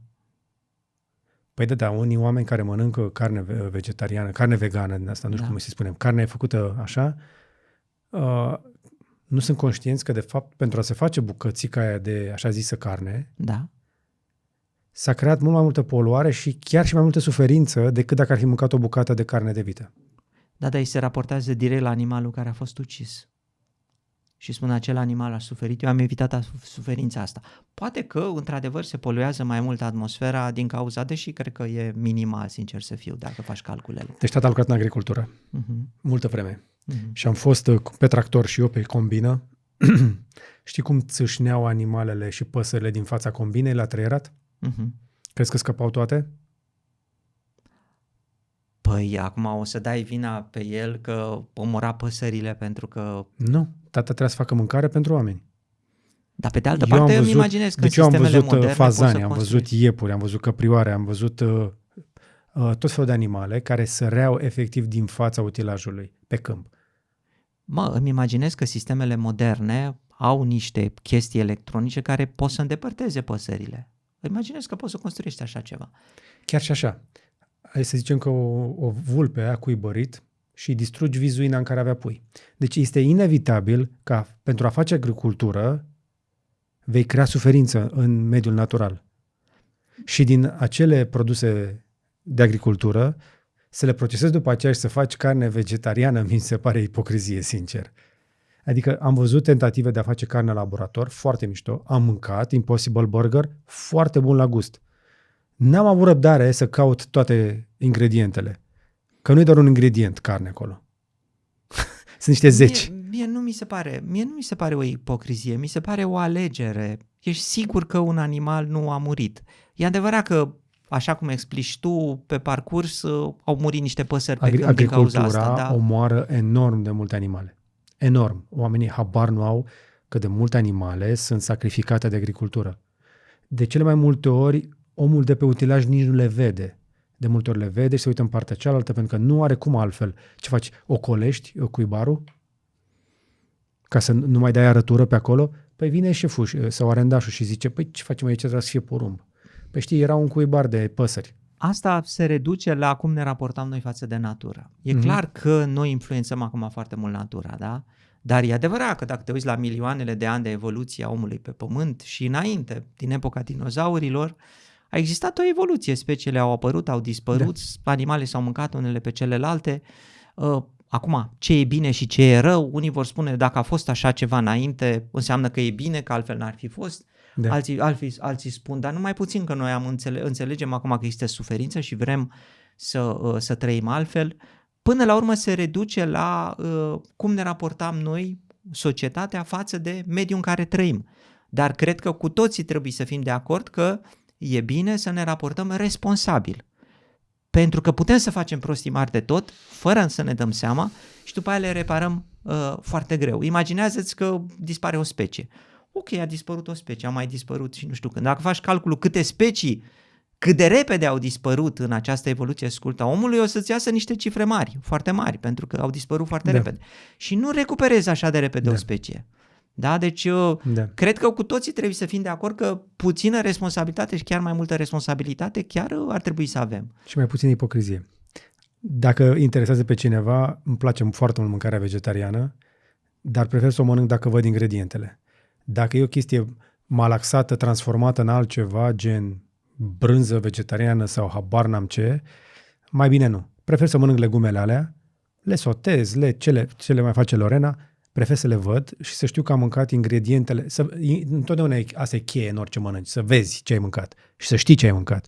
Nu doar să fie o chestie lapte de caju. Deci, în esență, spui tu că ar trebui să avem pe etichete. Deci cei care sunt vegetariani și care citească eticheta și acolo să spună ce s-a întâmplat cu adevărat. Și să fim cu adevărat onești în efortul nostru de a fi aproape de natură. Dacă am mâncat vegetarian, să fie cu adevărat vegetarian, să fie cu ingrediente naturale pe care le văd, pe care le știu că alea sunt acolo, nu o chestie mega procesată. Și dacă am mâncat carne, să fie o carne curată, iarăși, care tot așa, mai sunt tot fel de cărnăciori din ăștia foarte afumați, foarte atrăgători pentru copii, să-i mai dai câte o gustare copilului, da? Care e foame mult mai des decât adultului și am văzut chestia asta cu ochii mei. Și am gustat și unul dintre cărnăciorii. Sunt unii subțiri cât țigara. Nu știu că ai văzut. Nu. Sunt niște cărnăciori din ăștia subțiri cât țigara. L-am băgat în gură și am început să-l mestec. M-a lovit la început un pic aroma aia de fum. Apropo, știi că fumul ăla se vinde lichid la bidon. Industria alimentară afumă cu fum lichid la bidon. Ok. Da? Ok. Deci te lovești un pic gustul de fum, după care simți așa o chestie prin gură cu piper, cu sare, cu gust de carne și după care într-o dată, buf, se prăbușește tot gustul ăla și mai rămâne o chestie care are gust de zgârci, de carton. Da. Ar putea să fie foarte bine niște cartoni impregnat cu mirosul. Care e critica pe care o aduci tu aici? că sunt unele chestii pe care le mâncăm sau le dăm copiilor noștri care sunt atât de procesate, au niște gusturi intense, dar care maschează niște ingrediente de foarte proastă calitate și de foarte multe ori nenaturale. Dar nu este alegerea ta? Că ai putea să nu faci asta, dacă știi lucrul ăsta. De ce Dacă am fi informați, da, pentru că de foarte multe ori scrie lapte, scrie cărnăciori, scrie tot felul de chestii de genul ăsta care nu sunt reale, nu sunt acolo. Deci reproșul tău e că nu suntem bine informați. Ar trebui să scrie pe etichetă mai mult decât ceea ce este. Să scrie exact ce este acolo. Pentru că degeaba, nu spune, de cele mai multe ori se spune că fără zahăr. Ok, înțeleg că nu are zahăr, dar siropul ăla, toate sursele alea de alt fel de zahăr decât zahăr, știi? Sau fără gluten. Boss, carnea n-are gluten oricum. Și s-ar putea face foarte ușor cu un QR code, te duce pe un website și acolo găsești toate informațiile astea detaliate cu statistici și ce vrei tu, ți-o face inteligența artificială. Ce mi-ar plăcea? Păi, fă-ți un business. Inteligența artificială ia informațiile despre mâncare, exact, îți creează un QR code și tu vorbești doar cu companiile, pun QR code-ul acolo și uite ai informații. Tu chiar crezi că vor să recunoască chestia asta? Păi dacă mă duc acum la companiile din industria lactatelor și le cer rețeta reală, completă, pentru exact cum s-a făcut pe linie brânza de burduf, crezi că mi-o dau? Cred că ai sisteme coercitive în orice stat care țin de protecția consumatorului. Care vin post factum, exact cum vorbeam noi mai devreme. Vine cineva, se plânge și după aceea mergem și investigăm și le găsim prin frigider câteva chestii expirate, când de fapt noi nu știm cum se face brânza de burduf. E post factum, dar odată ce s-a întâmplat, protecția consumatorului ar trebui să reacționeze și ar trebui să avem astfel de sisteme. Dar în orice caz, a dat o idee de business, uite. Super, mă apuc. Fii atent, mai am câteva din astea stupide. Ești pregătit? Da. De ce suntem conectați la nivel global, dar ne simțim mai singuri ca niciodată? Oleu, ce întrebare dificilă și adâncă. Chiar e adâncă și are mare dreptate, sincer. Uite că asta nu e stupidă. Nu. În sfârșit. Deci chiar nu este. Și eu mă regăsesc adeseori pierdut în videouri pe TikTok, pe YouTube și așa mai departe, știi? Și la sfârșitul zilei mă regăsesc singur. Mi-aduc aminte de copilăria mea, când mama aia n-avea nici radio. Nu mai zic de televizor, refuza, nici Revelionul nu-l făcea. Și mamă, ce întrebăi mie. De ce mă simțeam atunci conectat cu bătrânii din sat? Că îmi plăcea să merg la ei în bucătărie, îmi dădeau de mâncare, oricare dintre Erai bătrâni. sfătos de mic. Îmi plăcea să ascult poveștile pe care le spuneau. Știi? De ce mă simțeam așa de conectat? Și într-adevăr, acum de ce nu? Cu toate că ne conectăm și avem mii, tu ai și mai mulți de prieteni acolo pe Facebook, milioane. Prieteni. Păi așa declara, nu? Facebook, prieteni, friends. Da, super, friends, da. Exact. Și de ce ajungem să ne simțim mai singuri? Cred că un psiholog ar putea să-ți dea un răspuns la întrebarea asta, mult mai bine decât ți-l dau eu acum. Dar ceea ce mi se pare mie este că tehnologia nu este automat ceva natural omului. Okay. Ce vreau să zic cu lucrul ăsta? Noi am evoluat, am descoperit știința, am descoperit tehnologia. Gândește-te la matematică. Este matematica, care e baza științei, un limbaj natural al omului? Nu este, că trebuie să înveți. Că în natură nu există nicio linie dreaptă. La asta nu, sau niciun cerc perfect, nici soarele poate că nu e un cerc perfect. Exact. Știi? Dar nu este un limbaj natural. Trebuie să faci eforturi mari ca să înveți matematică și în momentul când ai dai și de integrale și de derivate, haoleu, ce e cu sumă ăla acolo? Ce caută asta? Că n-am văzut pe gard până acum. Exact, nu este ceva natural, da? Tehnologia vine din știință, din matematică, da? Este tehnologia ceva natural omului? Poate că omului vine mult mai natural să vorbească direct cu cineva, să întrebe direct pe cineva decât să dea un like sau să facă nu știu ce. Păi așa am supraviețuit sute de mii de ani. Vorbim cu alți oameni. De-aia ne este natural, pentru că am făcut-o foarte mult timp. Și da. Și așa am supraviețuit. Și așa am ajuns în situația în care suntem acum, da? Acum însă, tehnologia nu numai că poate are un anume aspect de nenaturalețe, adică nu este întotdeauna naturală, da? Dar ea și formează, deci tehnologia nu este pasivă. Tehnologia nu e, cum să zic eu, ca un cuțit, da, pe care îl folosești cum vrei tu. La un moment dat sugerează să faci ceva rău cu cuțitul ăla. Uite ce la mare scuțitare. Poate că poți să fac ceva rău. Îți sugerează să faci ceva. Deci ea nu este pasivă, poate să te ducă într-o direcție sau alta. Da? și te duce aproape că fără să vrei tu prin lucrurile pe care ți le sugerează, că în esență asta se întâmplă pe rețelele sociale. Îți sugerează anumite videouri și dacă tu te așezi la YouTube și zici, acum văd niște videouri foarte frumoase de știință, îl urmăresc pe Cristian Presură pe YouTube, ce video frumos am văzut despre nu știu ce galaxii, da? După aceea te trezești peste o oră că scrollezi ceea ce sugerează YouTube-ul și ajungi în subiecte de politică sau mai știu eu ce și te trezești că ești neliniștit și anxios către viitor. Da? Și fără să vrei, tu te-ai dus într-o zonă în care nu ai fi vrut să fii. O zic pe scurt, că încă o dată nu sunt nici psiholog, nici filozof așa, dar experiența mea personală este că e foarte bine că avem tehnologie, e foarte bine că ne folosim de ea, dar trebuie o anumită limită. Și trebuie să avem momentele noastre de interacțiune personală, da? Cele mai simple, masa de seara cu familia, cu copiii, unul dintre cele mai simple momente în care zici nu tehnologiei pentru o oră, atât cât durează în momentul respectiv. Momentul cititul cărții, că am vorbit de cărți, da? E ok, nu este tehnologie. Citești, ai timp să te gândești, nu este informația pe vizuală care îți vine pe Facebook sau pe YouTube, care nu îți permite, nu îți dă pauză. Pentru că îi continuă ideile și tu trebuie să urmărești ideile respective. Nu prea dai pauză și stai să văd ce a vrut să zică, știi? Pe când în carte, când citești, ai un punct la un moment dat la propoziție și zici, dar ce a vrut să zică? Punctul ăla de ce e pus acolo? Păi e pus să mă gândesc la propoziția care a trecut. Și îți dă un moment de autoreflexie, da? După care continui fraza respectivă, o citești în ritmul tău. Deci cred că în esență asta este. E bună tehnologia, dar nu trebuie să exagerăm cu ea și trebuie să ne lăsăm momente în care trăim natural, să spun așa. E ca la zahăr, ca la fructele dulci, că noi, istoric vorbind, pe parcursul evoluției noastre, când vedeam fructe dulci era toamnă și trebuia să le mâncăm când venea iarna. Și de-aia poftim la dulce, pentru că subconștientul nostru știe că trebuie să facă rezerve în permanență, mai ales că îi acționează reflexul ăla. Bag acum că nu știu dacă mai găsești, că vine altul din spate și le mănâncă el. De-aia când văd ceva, eu mai ales pe fructe roșii, nu știu de ce am chestia asta pe fructe roșii. Aceeași chestie cu tehnologia. Tentația este atât de mare să o consumi pentru că în sfârșit poți să vorbești cu cineva de la distanță, poți să vezi chestia de la capătul lumii. Poți să dai un feedback unor oameni cunoscuți direct, comentând la ei pe Facebook. Și în realitate, capacitatea noastră de a consuma informație ține de biți pe secundă. Și la fel la calorii.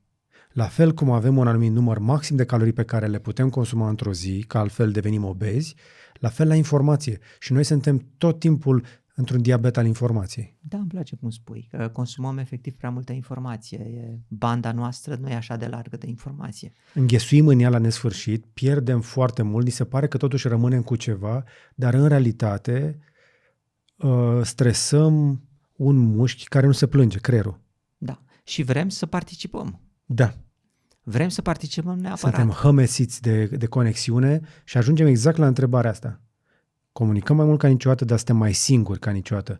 Că ai zis cu prietenii mai devreme, mă uitam în timp ce stăm noi de vorbă aici, stăteam și mă gândeam care este ultima ocazie în care am stat la o conversație de genul ăsta cu un prieten. Păi tu stai de fiecare dată când faci podcast. Asta e terapia mea. Practic este încă o facultate pe care o fac aici. Ai marele noroc, uite. Poți să stai de vorbă cu un prieten 2 ore, că te registrează ăștia pe aici, nu e nicio de problemă. De-aia l-am adus pe țifui, l-am pus aici la masă și am avut o conversație. Dar și cu tine. Deci, practic, eu am conversații mai lungi cu tine decât cu prieteni vechi. Depinde acum ce se întâmplă, vezi tu, și cu prieteni fără telefon pe care să interacționezi cu altcineva în momentul ăsta, fără să fugă ochii la un televizor, fără să se mai audă o muzică care să-mi distragă atenția, suntem doar noi în conversația asta. Plus că nici nu trebuie să fie tot timpul conversație. Câteodată poți să stai lângă un prieten să nu zici nimic, să te simți foarte bine. Terapie. De ce trebuie să zici mereu ceva doar pentru că ai tu un podcast care e foarte cunoscut în România? Următoarele 5 minute ne veți vedea stând. Dați pauză că nu ne putem opri. Dați pauză, uitați-vă la ecran și gândiți-vă la vorbele astea și veniți înapoi peste 5 minute după ce beți o cafea. Păi asta este ideea, alergăm și după aceea ne întrebăm pentru ce am alergat. Cea mai mare problemă pe care am este să mi amintesc ce am făcut acum o săptămână în acea zi. Păi în acea zi e aproape imposibil să-ți aduci aminte, în afară de faptul că ai un program foarte bine stabilit. Și stăteam și mă gândeam ce rost are să fii atât de stresat și de ocupat dacă nici măcar ce am făcut o săptămână nu mi-aduc aminte clar, dar aminte cu o lună sau un an. Problema, una dintre problemele noastre, este că încercăm să ne trăim toată viața într-o singură zi. Ce vreau să zic cu lucrul ăsta este că la momentul zilei când ne ducem la culcare, nu spunem ziua asta am fost ce am făcut, acum dorm foarte liniștit și mâine o să fie ce o să fie. Încercăm să aducem în ziua în care trăim toată istoria din trecut, că trebuie să știm ce s-a întâmplat în al doilea război mondial și trebuie să fim informați despre marile evenimente ale istoriei, o aducem în ziua asta, da? Că nici nu putem să o umplem până nu ne culcăm până nu aflăm ce s-a întâmplat, nu știu care bătălie. Și pe de altă parte ne uităm și către viitor și ne facem griji. Păi nu mai puțin că mâine trebuie să fac aia, poi mâine trebuie să fac aia, răspoi mâine trebuie să fac aia. În fiecare moment parcă vrem să ne trăim toată viața, știi? Și înghesuim totul în secundele alea. Pe când ar trebui să le lăsăm secundele alea pentru ceea ce e de făcut atunci și grijile pentru viitor și trecutul pot să fie lăsate deoparte. Nu știu de unde vine tendința asta noastră a multora dintre noi, să spun așa, de a avea senzația că putem să trăim toată viața Universului. Eu dacă aș vrea să știu ce se întâmplă toate planetele, să înțeleg cum va fi până la sfârșitul Universului, ce s-a întâmplat de la început, știi? Ideea asta aproape demiurgică, de a cunoaște totul, de a fi prezent în toate lucrurile. E prea mult poate pentru noi. Suntem ființe biologice apărute pe Pământ în urma evoluției și poate că trebuie să spunem, măi, zici ceva, atâta. Ăsta este creierul nostru biologic. Că vine inteligența artificială, singularitatea, care poate să proceseze toată informația umanității în nu știu câte microsecunde, e treaba ei. Eu nu. Am un creier biologic, am o bandă de câțiva bits pe secundă, nu trebuie să o supra-solicit. Corect. Bine, acum unii dintre noi pot asculta podcasturi pe 2X. Asta înseamnă că bag mai mulți bits pe secundă. N-am făcut niciodată treaba asta. Recomand. Se antrenează și chestia asta. Păi da, de ce ai face chestia asta? Ca să acumulezi mai multă informație? Dacă într-adevăr informația e necesară. Da. Altfel de ce să ne lași la viteza ei normală sunt oameni, spre exemplu, pe care îi urmăresc, care atunci când vorbesc repetă unele idei din trecut sau cam știu cum contextualizează. Cum a făcut noi acum. Da. Și mai sunt și interviuri. Oamenii ne urmăresc pe 2X. Mai greu cu noi. Cel puțin cu mine, când începă câte o... Așa. Dar cred că și lucrurile pe care tu le-ai spus nu pot fi ascultate neapărat pe viteză mare, pentru că spui niște lucruri valoroase pe care trebuie să te un pic să le gândești. Și e bine să ții un moment din ăsta de reflexie în care să...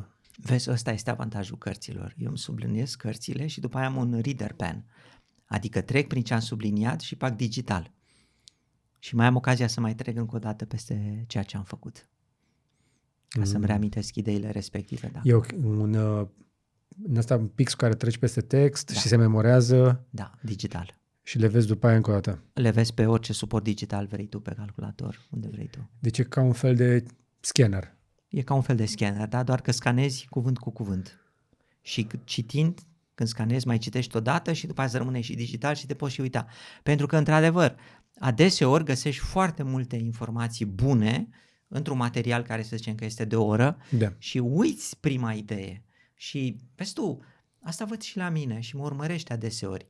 Găsesc foarte multe idei care zic, mamă, uite câte idei pot să mă schimbe, pot să mă facă să fiu mai liniștit, pot să mă facă să fiu mai înțelept, să trăiesc mai puțin anxios, atât de multe idei, știi? Și sunt atât de multe încât le uit. Da. Pe când ar trebui să iau o singură idee sau două și să exersez ideea aia în a fi. În așa fel încât să iau ideea respectivă, să o bag în mine, să o port cu mine, să o exersez în fiecare zi, da? Și atunci ea a reușit într-adevăr să mă transforme. Da. Pentru că altfel dacă intră pe o ureche iese pe alta, oricât de mare ideea, n-a rămas nimica. Așa este. Pățesc chestia asta și cred că același lucru se întâmplă și cu doom scrolling-ul. Știi că tot scrollezi sperând că vei găsi ceva interesant, vezi ceva interesant, după care mai poate găsi ceva alt interesant și tu uiți de fapt ce ai văzut înainte, pentru că capacitatea ta de a stoca informația, oricât de valoroasă ar fi, e limitată. Mi s-a părut interesantă ideea cuiva care a descoperit o carte care a plăcut foarte mult și pe care a citit-o de mai multe ori, de 10 de ori, până când a ajuns să o memoreze, ca să își poată introduce ideile alea în comportament. Și cu cartea aia omul ăla a devenit de la sărac bogat. El a fost convins că cartea... Bogat spiritual. Nu, bogat financiar. Era o carte despre cum să faci bani și i s-a părut lui convingătoare. Și omul a luat și a citit cartea la nesfârșit și o tot citea și a citit și după ce a rămas bogat și cu chestia aia și-a schimbat condiția. Cărțile religioase adeseori au forma asta. Adică citești aceeași carte religioasă de mai multe ori pentru a interioriza gândurile pe care le găsești acolo și le-a exersa. Și mai e o chestie, de foarte multe ori s-ar putea ca la a doua citire să descoperi altceva și la a 10-a cu totul altceva. Și la altă vârstă să găsești alte înțelesuri în cartea aia. Ne schimbăm. Nu spunea Heraclites că totul este mișcare? Parcă el spunea lucrul ăsta. Nu pui piciorul în același râu a doua oară. Ne schimbăm. Bine, faptul că se schimbă atomii din corpul nostru și celulele din corpul nostru, în afară de neuroni, acolo e puțin discuția mai alta, asta se întâmplă. Dar și mental, cum gândim. Și eu mă gândesc adeseori la mine când sunt în diaspora, știi? Pentru că să fii în diaspora 25 de ani te schimbă oarecum. Și am fost acum la țară, m-am întâlnit cu prietenii, m-am întâlnit cu oamenii și parcă totuși nu mai sunt același care eram. Te schimbă fără să vrei. Anul ăsta România a mai pierdut vreo 60.000 de oameni. Tu ești unul dintre cei care s-au întors. Pentru 3 luni. 60.000 și 1. Da. Cred că o să vedem și mai mulți anul viitor, de asta e altă discuție. E o discuție mai tristă, ca să zic. Polonia am citit că și-a schimbat. Da, a ajuns la tipping point, acum recuperează. Da. Recuperează diaspora. Exact. Și sunt aici câteva legi pe care dacă le urmezi, poți să faci lucruri bune. În cazul de față, trebuie să vorbesc cu polonezii și să-i întrebăm ce ați făcut voi. Hai să vedem ce se poate face și în România. Și pe bune. Cu o singură condiție, să nu te crezi mai deștept decât polonezul. Noi suntem mai deștepți decât alții. Decât toți. Pentru cei care vor să citească o carte de mai multe ori, încurajez și eu voi reciti încă o dată, cred că voi fi la a 3-a citire, Basic Economics al lui Thomas Sowell. Te vaccinează de socialism definitiv. Și care e ideea principală? Ce spune el acolo de fascinat atât de mult? Spune că, spre exemplu, o idee simplă este că toate produsele au valoarea pe care o dictează prețul pe care oamenii sunt dispuși să o plătească. Da. Orice obiect nu are valoarea pe care vrei tu să o aibă, are valoarea pe care oamenii o dau prin banii pe care îi plătesc pe acel produs. Sau, o idee foarte puternică care mie mi-a rămas și, efectiv, eu am crescut într-o familie de oameni care întotdeauna s-au uitat către stat așteptând să li se schimbe viața. Comunism. Zice așa că cel mai sănătos lucru pe care poți să-l faci într-o economie este să nu pui plafoane pentru salarii minime sau venituri maximale sau chestii de genul ăsta, pentru că, în realitate, în momentul în care introduci orice fel de intervenție a statului, nu faci altceva decât să introduci sărăcie. Redistribui sărăcia, nu veniturile, nu valoarea. Și a demonstrează în carte cu exemple practice Thomas Sowell chestia asta. Omul încă trăiește. Dar nu este atunci un capitalism agresiv? Nu este, el nu vorbește despre capitalism. Este această școală, într-adevăr, a capitalismului feroce în care vinzi aproape tot, mai păstrezi doar apărarea, deci guvernul, chestiile de bază, dar nici măcar educația, lași educația privatizată, sănătate, parcuri naturale, tot. El nu vorbește despre asta. El vorbește despre faptul că singurul mod în care se creează valoarea este atunci când oamenii sunt motivați să creeze valoare. Aici este chestia de bază. Nu creezi motivație cocoloșind sau limitând oamenii. Ideea de bază este ca omul să se ridice din pat și să zică astăzi fac o chestie faină. Cum faci să-l motivezi să facă asta? Cum faci să-l motivezi? Pentru că oamenii sunt diferiți, au pasiuni diferite.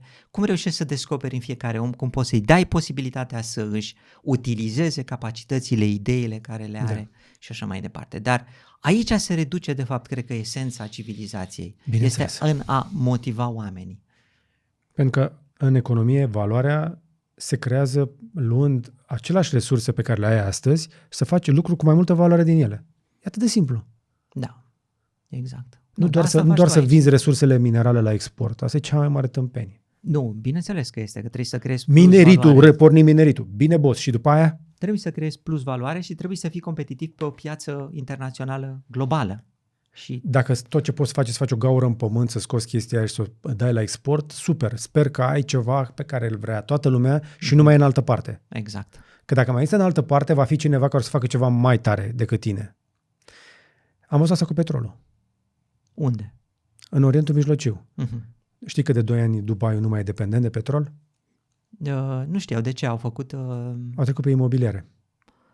Asta e altă discuție. Hai, mergi mai departe cu întrebarea, că la imobiliare nu mă pricep. Nu, dar e foarte simplu. Eu recunosc cu chestia asta. Pentru produsul intern brut, pentru bugetul Emiratelor Arabe Unite, ei nu mai sunt dependenți de petrol. Este destulă activitate economică din altceva decât din vânzarea de petrol. Atunci explică-mă o chestie, că eu aici am o problemă să înțeleg, da? Deci valoarea unui imobil nu este dată numai de construcția lui de pietre și de muncitori. Nu, niciodată. Cum îi explici unui fizician treaba asta? Foarte simplu. Este cerere și ofertă. Cum ai zis la început, contează cât vrea să dea omul pentru casa exact. aia. Atât. Aia e valoarea adevărată. E valabil pentru orice. E valabil pentru prețul de la raft al unui iPhone. Costul materialelor pentru a face un iPhone de ultimă generație este vreo $240-260. Ăla de top. Se vinde cu 1200. Pentru că oamenii dau banii aia. Vor să dea banii aia. Și nu e de vină Apple că oamenii vor să dea banii aia. Adică, serios acum, de ce ar trebui să vândă Apple cu 1100, 999, 899, 399? De ce nu iau 240, mai pun un singur $1 peste și vând 1 miliard de iPhone-uri? De ce? Este pur și simplu o decizie economică. Dacă oamenii sunt dispuși să plătească prețul unui produs, nu se am ieșit din etapa aia, cel puțin ce am înțeles eu din industria de telefoane. Am fost acum, spre exemplu, acum 2 săptămâni am fost chiar într-o fabrică și într-un laborator. Ți-ar fi plăcut să vezi un laborator de testare de telefon. Felul în care se fac telefoanele moderne nu se pleacă de la ideea cum facem cel mai șmecher telefon. Se pleacă de la care este prețul maximal pe care îl putem obține pe un telefon care face asta și asta. Care face chestiile astea. Cu optimul de resurse. Da? Cum fac să-i pun optimum de resurse pentru maximum de profit? Asta este economie. Și, serios acum, câtă vreme tu ești la care vrea să cumpere, te frustrează chestia asta că e scump. Că mai sunt și alții ca tine care vor să cumpere și ea dau. Da. Dar în realitate, dacă ar fi afacerea ta... Ai face și tu la fel. Sau mai rău. Avansăm greu, dar eu mai am timp. Eu am o grămadă. Nu-ți faci nici fel de problemă. Fii atent. Întrebare stupidă la ghișeu. De ce luptăm pentru granițe într-o lume în care informația circulă liber? În Olanda avem un oraș. Nu e departe de Milano, 60 de kilometri. E oraș belgian. În centru, nu chiar în centrul Olandei, dar în orice caz, în interiorul Olandei. E un oraș belgian. Te plimbi prin orașul ăla belgian și în interiorul orașului belgian o să vezi un grup de locuințe care sunt ale Olandei. Adică ai o insulă de Olanda într-o insulă de Belgia care se găsește în Olanda. Și ai străzi în care aici este Olanda, aici este Belgia. Între Olanda și Belgia ei nu se mai bat pe granițe. Au avut la un moment dat un mic diferend cu un anume râu. L-au rezolvat. În ce direcție a luat-o râul? Ok, aici facem granița. Se spune că Olanda și-a luat 1/3 din teritoriul de sub ape. Da? Deci, întrebarea este de ce ne mai batem pentru granițe într-o lume în care informația se schimbă? Este pentru că trăim mental într-o lume în care noi considerăm pământul, da, o chestie sfântă, să zic așa. Considerăm că există un drept automat asupra acestui pământ și uităm din vedere faptul că suntem cu toți oamenii. Și eu îmi doresc ca pe viitor, cel puțin în Uniunea Europeană, dacă se poate în toată lumea, da, să existe această idee care există în Europa de Vest, unde granițele, în esență, sunt mai mult formale pentru a delimita o limbă sau a delimita niște regiuni administrative. Dar altfel ele sunt penetrabile, pentru că suntem și unii și alții suntem oameni, trăim într-o lume globală și ne putem ajuta unii de ceilalți. Tu faci un lucru bine, eu fac un lucru bine, ok, îl facem împreună și îl facem mai bine. Și oricum păsărilor, șoarecilor, câinilor nu le pasă. Pentru că n-au învățat la școală istoria României. Exact. Pe mine mă distrează cel mai tare cârtițele care trec, vin de la vecini la mine, că eu irig. Na, să le dai amendă. Exact. Ce cauți, mă, nu știi proprietatea mea? E proprietatea mea. Bine, asta cu proprietatea privată e puțin diferită discuția. Păi da, pe animalelor nu le pasă. Că ele n-au fost la lecția asta. Dar în momentul în care ne uităm la civilizație și la țări și ne imaginăm o civilizație umană tehnologică care vrea să construiască cosmosul, mai vrem să mai avem granițele astea între noi? Gândește-te la chestia asta, că vrei să trimiți niște nave spațiale foarte bune în afara sistemului solar. Da? Trebuie să ne facem un gard care să se vadă de pe Marte. Știi cum se vede Marele Zid din spațiu? Se vede? Și că se vede, așa zic unii. Unii. Nu cred că se vede. Cred că asta e una dintre Toți românii miturile. visează să aibă cât un mare zid și să li se vadă zidul la casă din spațiu. Deci eu am peste drum de mine un tip care și-a tras un zid de beton în formă de U, că n-a avut bani și de gard, și l-a lăsat așa vreo 4 ani de zile. Și care e problema?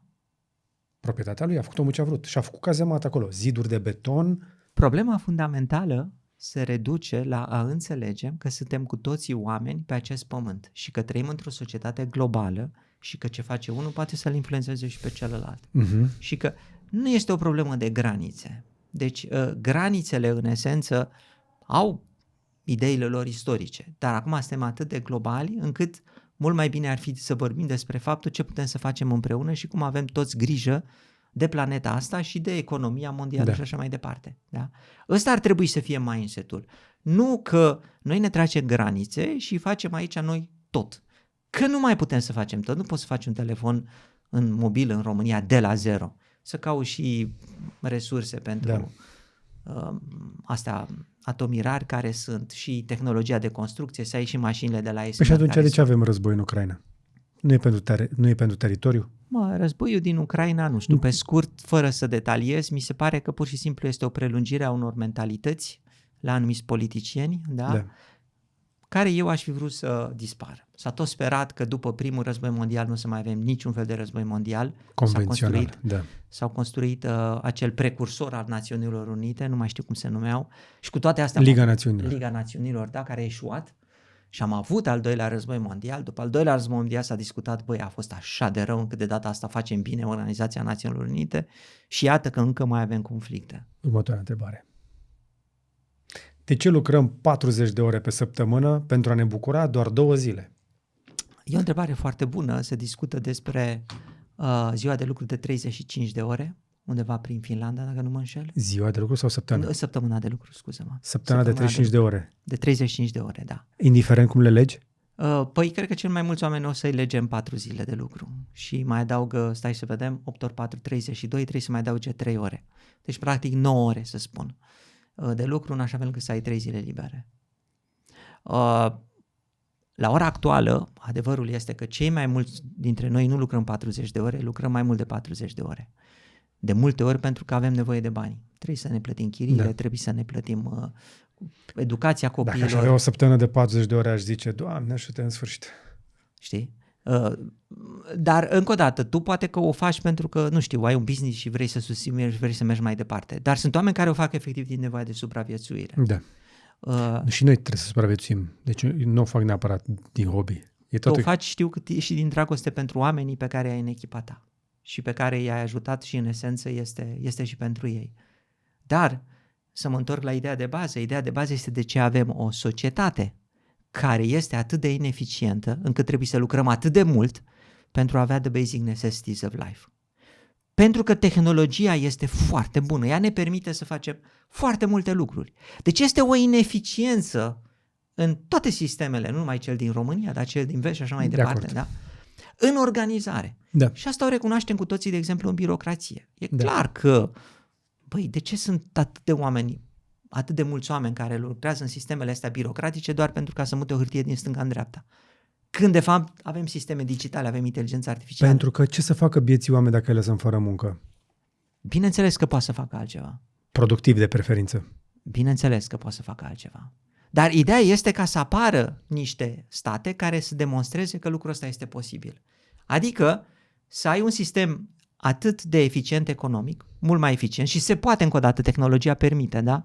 Încât nu să lucrezi 4 zile pe săptămână, să lucrezi 2 zile pe săptămână și să fie suficient pentru ca să ai nevoile de educație, alimentație, casă și așa mai departe, da? Și sistemul ăla bănuiesc că va fi un sistem puternic informatizat, pentru că dacă te uiți la ce lucrăm noi în mare parte, noi nu suntem decât niște procesori de informație. Adică 90% din timp, 80% din timp nu facem decât să luăm informația din stânga și să o dăm în dreapta. Că o facem pe calculator, că o facem pe hârtie, că o facem din altă parte, dar procesarea asta de informație se poate face de inteligență artificială. Da. Deci e loc. Hai să galopăm un pic, că mai am mai multe întrebări și ne-am întins un pic. De ce explorăm oceanele mai puțin decât spațiul cosmic? Pentru că oceanele sunt foarte adânci. Dacă vorbim de oceanurile adânci, da? În momentul când ajungi la o adâncime foarte mare, presiunea apei este uriașă și doar cu câteva submarine foarte performante poți să faci lucrul ăsta. Și e mai ușor să explorezi spațiul decât un ocean? Nu neapărat este mai ușor. În spațiu trimitem sonde, e drept, uite că și în ocean am putea să trimitem sonde, dar pe de altă parte, nu știu, mie mi se pare că nu putem să descoperim decât alte specii. Pe când dacă descoperim spațiul cosmic, putem să descoperim alte civilizații extraterestre. Sau De unde știm că nu există o altă civilizație acolo în subacvatic? Cel mai mult, singur, nu. Din cauza condițiilor care sunt acolo de presiune foarte mare. Viață este, asta știm că este. Dar viață inteligentă la nivelul unei civilizații mai dezvoltate decât avem noi, nu cred că există. Ok. De ce religiile care predică iubirea au provocat atât de multe războaie? Pentru că au fost înțelese greșit. Și cred că se continuă, sincer să fiu, adeseori ideea asta. Și îmi pare rău că se continuă. Se vede în continuare lucrul ăsta.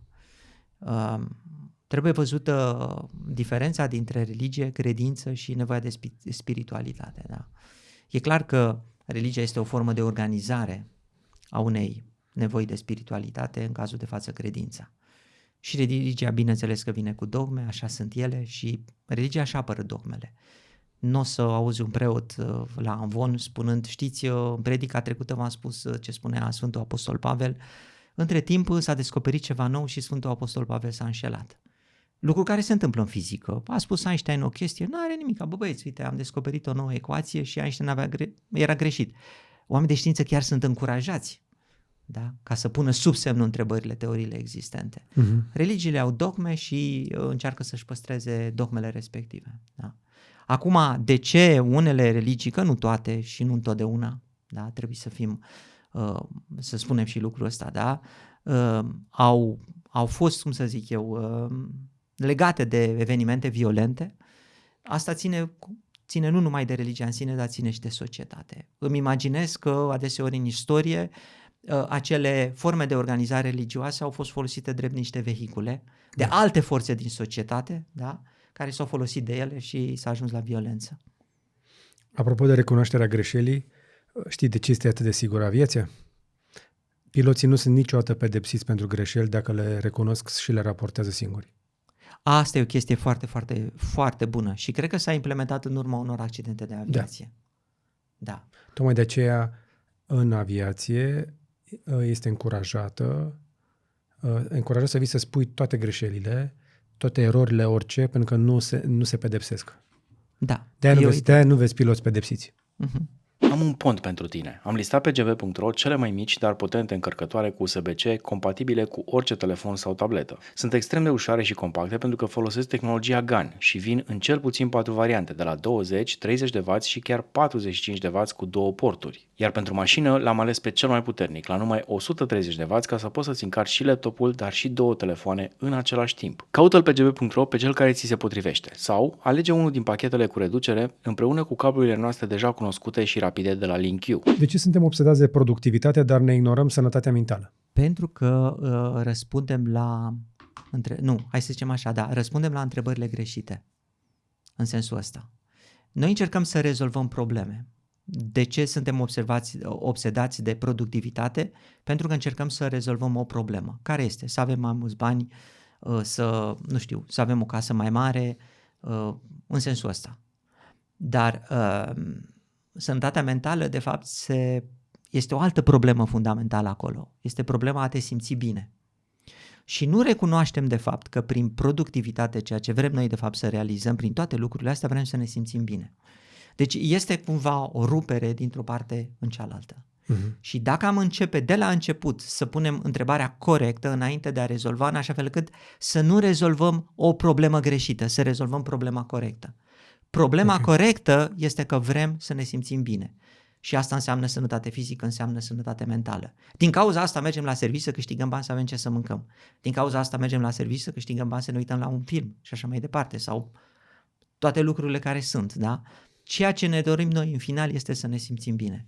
Și dacă realizăm lucrul ăsta, poate că adresăm mai bine și problema asta a sănătății mentale. Se leagă un pic cu povestea aia cu pescarul din Italia. Da. Cu bogatul care l-a văzut și cele din urmă își dă seama că de fapt pescarul avea dreptate. Da. De ce tot reciclăm plastic, dar continuăm să-l producem în cantități și mai mari? Producem în cantități și mai mari plasticul? Probabil că am crescut ca civilizație. Sigur, suntem mai mulți oameni și atunci consumăm mai mult plastic. Pe de altă parte, ne dorim și o bunăstare și, ok, plasticul nu este bun pentru mediu, dar adeseori e o chestie foarte ieftină și foarte utilă. Cred că ține efectiv de economie până la urmă. Asta ne dorim să trăim mai ușor și să plătim mai puțin pentru cum trăim și atunci recurgem la aceste soluții care sunt la îndemână, care înseamnă plastic, înseamnă gaz, înseamnă cărbune, înseamnă arderea combustibilului fosil și așa mai departe, petrol. Ceea ce ne leagă de următoarea întrebare, de ce cumpărăm mașini electrice, dar zburăm în vacanțe cu avioane poluante? Da, același lucru. Încerci ca să trăiești mai bine, dar pe de altă parte nu ești dispus să te uiți la problemă în context. Și în momentul când te uiți, îți dai seama că este foarte, foarte greu de rezolvat. Și atunci mergi către soluția cea mai simplă, știi ceva, acum, ok, iau avionul chiar dacă am mașină electrică. În sensul ăsta. Și pe de altă parte nici nu trebuie ca să fim supărați pe oamenii care fac asta, cred eu, pentru că, într-adevăr, problemele sunt greu de rezolvat și nu se pot rezolva decât cu un acord comun și cu investiții mari și cu pierderi mari, până la urmă. Ai văzut știrile alea că avem șanse să vedem avioane electrice până la sfârșitul deceniului? Că s-a îmbunătățit capacitatea de stocare la bateriile de litiu? Nu, n-am văzut știrile astea, am văzut știrea S-a mărit densitatea. Da, s-a mărit așa de mult densitatea, asta am văzut. Dar am văzut știrea, de exemplu, că la ora actuală din energia umanității 80% continuă să fie produsă prin arderea combustibililor fosili. Da. 80% are. Și jumătate din poluare vine din încălzirea și răcirea caselor. Din ineficiența termosistemelor, din felul în care ne facem casele. De-aia vorbesc eu atât de mult despre case pasive. Asta o să-ți placă. De ce respectăm mai mult celebritățile decât oamenii de știință? Da, avea odată o vorbă domnul academician Voicu Lupei, care mi-a fost coordonator la Institutul de Fizică Atomică, care spunea că nu reușim să identificăm valoarea, efectiv. Deci vedem un om care strălucește, numești tu celebritate, da?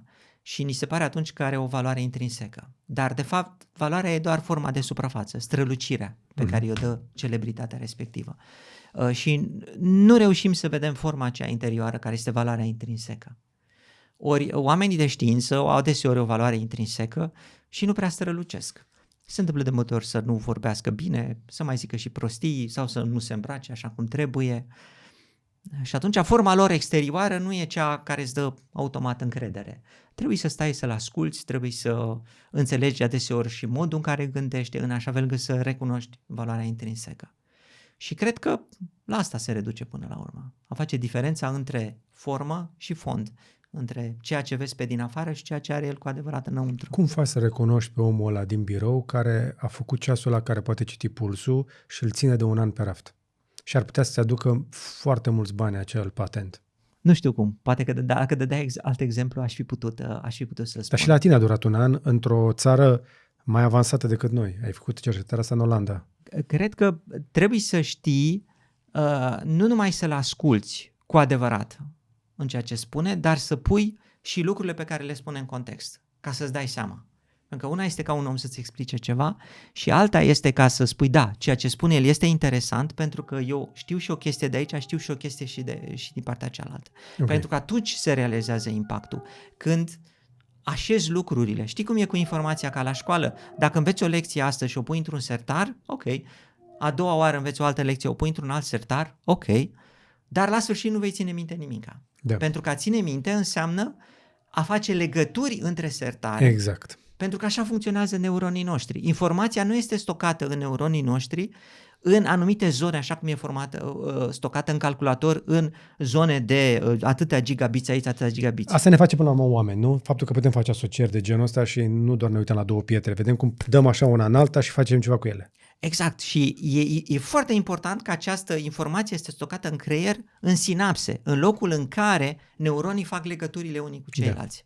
Am mai auzit recent cum că am stocat memorie inclusiv pe traseele nervoase și în terminațiile nervoase. Adică dacă pun mâna pe un obiect, mi-aduc aminte ce am făcut cu el și memoria aia nu este neapărat în creier. S-ar putea să fie și excepții. Dar în cea mai mare parte este în tăriile interacțiunilor dintre neuroni. Exact. Și cu asta ne apropiem de întrebările alea bonus.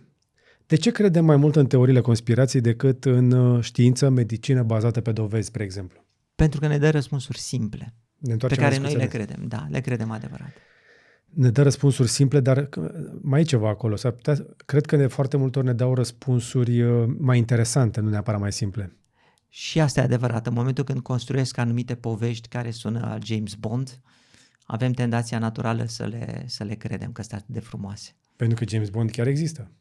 Da, știi că s-a făcut la un moment dat un studiu și se spune că oamenii care sunt mai înalți, da, sunt mai buni pe post de manager, că ceilalți au mai multă încredere în ei. Ceva de genul ăsta. Oamenii mai înalți câștigă mai mult în carieră, s-au făcut studii, da. Da, exact. Și acum vin întrebările la grele, fii atent. HARP. Se crede că programul HARP din Alaska este folosit pentru a manipula vremea și a provoca dezastre naturale pentru a controla sau destabiliza anumite regiuni ale lumii. Putem controla vremea cu astfel de sisteme? Nu. Dar pentru a răspunde, tu trebuie să înțelegi un termen care e foarte greu. Trebuie să înțelegi un termen care este foarte greu. Cel de watt. Ce? Termenul de watt, de putere. Așa. De watt, miliwatt. Ca să-ți explic, trebuie să știi ce e la watt și miliwatt. Da. Bănuiesc că știi. Da. Bun. Pentru că acest sistem HARP este o rețea de antene în Alaska construită pentru a studia ionosfera. Și ea trimite unde radio către ionosferă pentru ca ionosfera să fie excitată, să emită radiații la rândul ei și din acele excitații să studieze cum reacționează ionosfera și cum este ea construită. Deci e un sistem efectiv de cercetare. Și eu am făcut un calcul. Am luat toată puterea care este trimisă prin sistemul HARP în aer, în ionosferă, după care este reflectată și ajunge pe Pământ. Și ajunge pe Pământ, să zicem, tot în Alaska, poate să ajungă și mai departe, în funcție de unghiul care este, și am calculat densitatea de putere pe metru pătrat.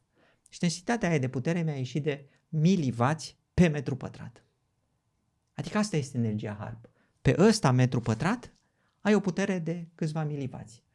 Într-o zi luminoasă de soare, pe fiecare metru pătrat... Este 1 kilowatt. Exact, că știi că ai panouri solare. Dacă soarele la 1 kilowatt, da, nu produce cutremure și nu poate să facă altceva decât să încălzească pământul. Apoi HARP-ul ăsta cu 1 miliwatt pe metru pătrat, de fapt e și mai puțin de 1 miliwatt pe metru pătrat, asta e cifra cea mai ridicată, dar păi da, ce poate face să el facă? ceva acolo atât de sofisticat prin excitarea moleculelor și undelor, astfel încât se creează acea extorsiune într-un degajament de care ți-am spus mai devreme.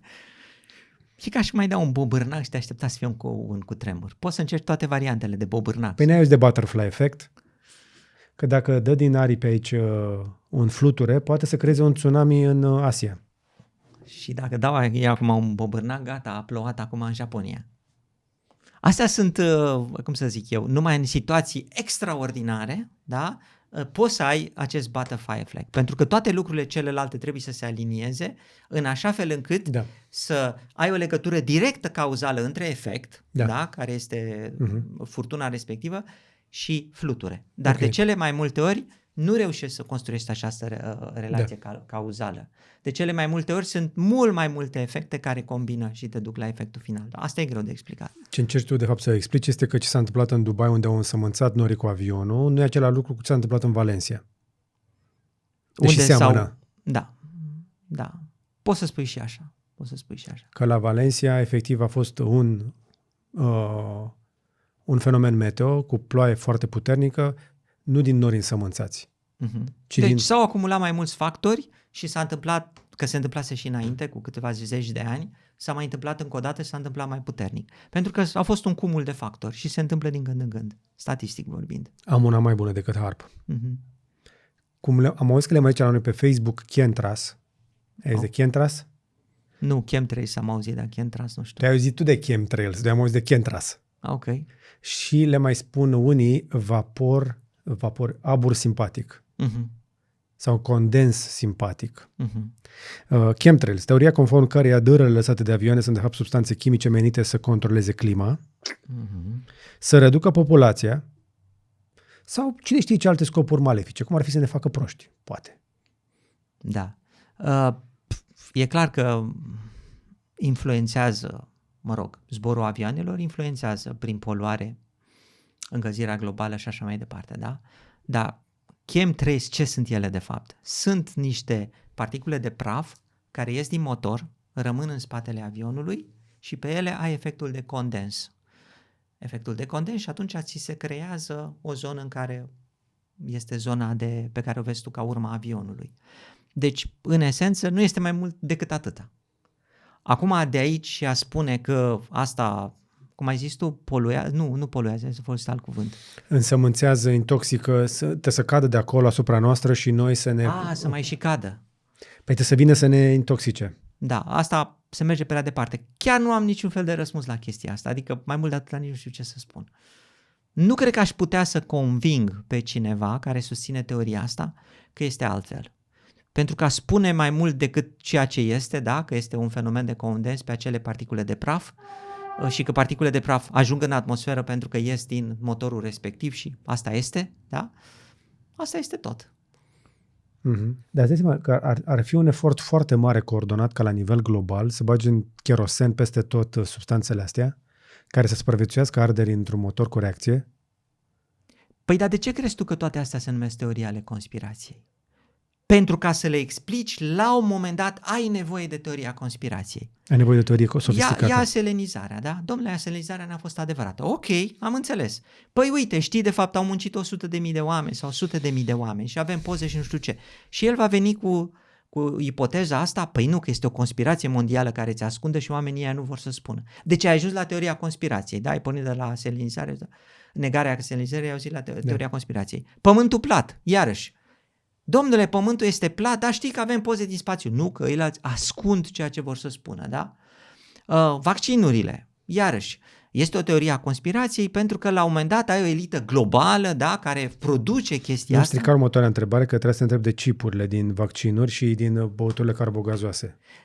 Ce vreau eu să spun este că toate aceste teorii ajung în a face apel la o teorie a conspirației mondiale pentru că altfel nu poți să explice lucrurile. În știință trebuie să explici lucrurile, nu numai un lucru, atenție, trebuie să le explici pe toate, fără apel la niciun fel de teorie a conspirației. Ei nu pot să explice un singur lucru, da? Deci chiar și la un singur lucru sunt hibe, iar pentru ca să acopere găurile respective, apelezi întotdeauna în final la teoria conspirației. Și asta se întâmplă și cu chemtrails, este același lucru. Deci atunci faci apel la ceilalți oameni care fac și vor să facă. Da. Adevărul că dacă ai vrea să totuși să otrăvești oamenii, n-ar trebui să te duci până acolo sus la 10.000 de metri. Cred că poți să o faci mai ieftin aici jos. Da. Faci niște focuri la Sintești. O să ai o altă teorie a conspirației care spune că, de fapt, nu vrem să facem lucrul ăsta făcând focuri. Așa cum zici tu, ca să omori oamenii aici. Da. Trebuie să existe în spate o altă teorie a conspirației. Da. Trebuie neapărat făcut prin aer pentru că trebuie, știu și eu, să vindem bilete de avion și companiile are notul ce să facă profit. Ajungi efectiv să explici totul printr-o teorie a conspirației. Da. Ultima teorie a conspirației și te lasă să scapi. Mm-hmm. Proiectul Sunshine, ai auzit de el? Nu. E o teorie conform căreia după 1945 anumite entități se joacă cu radiațiile și încearcă să testeze radiații pe oameni.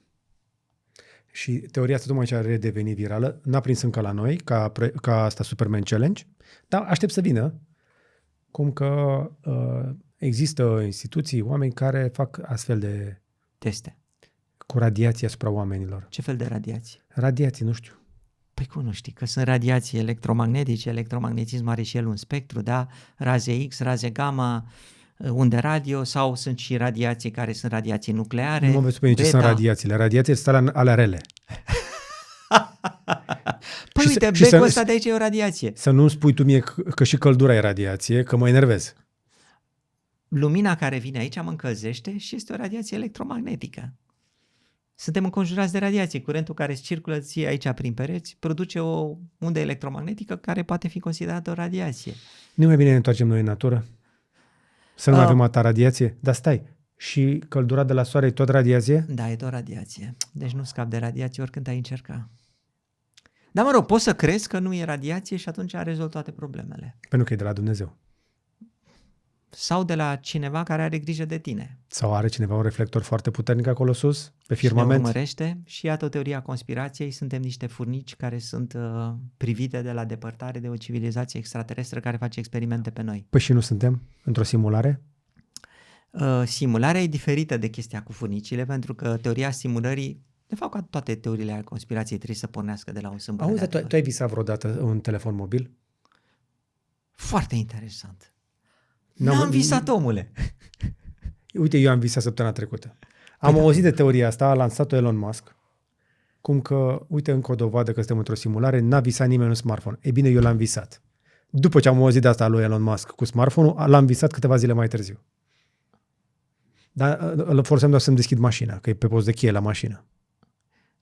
Dar mă pui pe gânduri, pentru că visez într-adevăr foarte puțină tehnologie. În visele mele mai puțină tehnologie și foarte multă interacțiune cu oamenii. Aproape niciodată n-am tehnologie în visele mele. Și atunci e tehnologia naturală sau nu? Vezi, ne întoarcem la ideea asta, că Deci suntem sau nu într-o simulare? e extrem de greu de spus, pentru că, efectiv, Dar nu negi. descriem universul nostru prin ecuații matematice. Știi? Și în esență putem să descriem tot scriind ecuațiile pe foaie de hârtie sau simulându-le pe un calculator.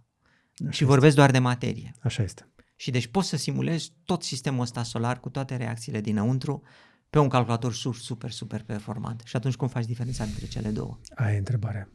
Adică dacă ai avea un Dyson Sphere și calculatoare cuantice alimentate din energia unui soare întreg, ai putea simula realitatea de pe o planetă cum e Pământul? Ai putea în principiu să simulezi tot. Dar îți trebuie, bineînțeles, calculatoare foarte performante. Dar pornind de la premiza că aceste calculatoare există și sunt suficient de mari, ai putea să simulezi, pentru că ce se întâmplă? În fiecare punct de aici din spațiu, în fiecare loc, sunt scrise legile fizice. Ai modelul standard al particulelor elementare, ai legile lui Einstein, în bucățica asta, în bucățica asta, în bucățica asta. Și ce se întâmplă aici în aerul ăsta, urmărește în fiecare punct din spațiu legile astea. Și atunci dacă știi că le urmărește, în esență poți să le calculezi și poți să le simulezi. Da. Doar că unii oameni sunt ocoliți de aceste legi ale fizicii și nu îmbătrânesc. Am văzut o poză cu oameni pe internet. Despre simulare, cred că am putea face un episod dedicat. Ar merge. Acum că dacă ești pe aici, dacă ești aici, următoarele 3 luni știu că ești pe aici. De următoarele 2, ca trecut o lună. Aoleu, deja? Bine, până la sfârșitul lui februarie. Mai vii? Până la 1 februarie sunt în România. Atunci, undeva în luna ianuarie, te mai prind? Da, cum să nu. Promiți? Promit. Așa a promis și Elena Lasconi și n-a mai venit. Mie mi-era teamă că nu mă mai invizi pentru că m-ai ținut foarte mult și te-ai plictisit cu mine. Doamne ferește! Hai că ne-am distrat, a fost fain, mi-a plăcut. Și mie. Cristi Presoră, mulțumesc foarte mult.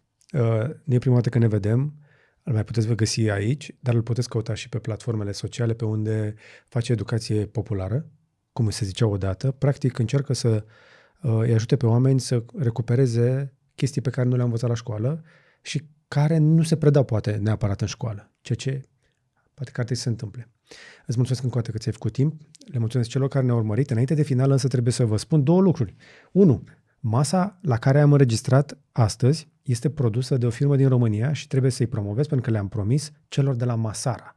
Îi găsiți pe net, aveți link în descriere, oamenii ăștia fac mese oarecum customizate pe comandă. Dacă intri pe site-ul lor o să vezi că poți să alegi diferite tipuri de picioare, diferite tipuri de blaturi, diferite culori și dimensiuni și poți să-ți configurezi masa ta preferată de la cei de la Masara, care au produs și masa pe care o vedeți aici. Am făcut-o cu ei, pe ideile mele, ei au făcut-o, eu o folosesc și mie îmi place și tocmai de aceea vă recomand și vouă. Mi-am făcut datoria față de ei, le-am promis că o să-i promovez, îi găsiți acolo, la fel cum să fac datoria și față de ceilalți sponsori pe care o să-i găsiți acolo în descriere, care ei finanțează o bună parte din activitatea noastră împreună cu membrii noștri plătitori. adică voi, mulți dintre cei care ne urmăriți acum, dacă vedeți acest interviu în avans, sunteți membrii noștri care ne susțineți cu abonamentele voastre lunare și vă sunt recunoscător pentru asta, pentru că pentru voi facem înainte de orice tot acest content, cum zicem noi, adică aceste clipuri. Le mulțumesc însă și celor care dau like, share sau se abonează. Și până data viitoare, să vă fie numai bine!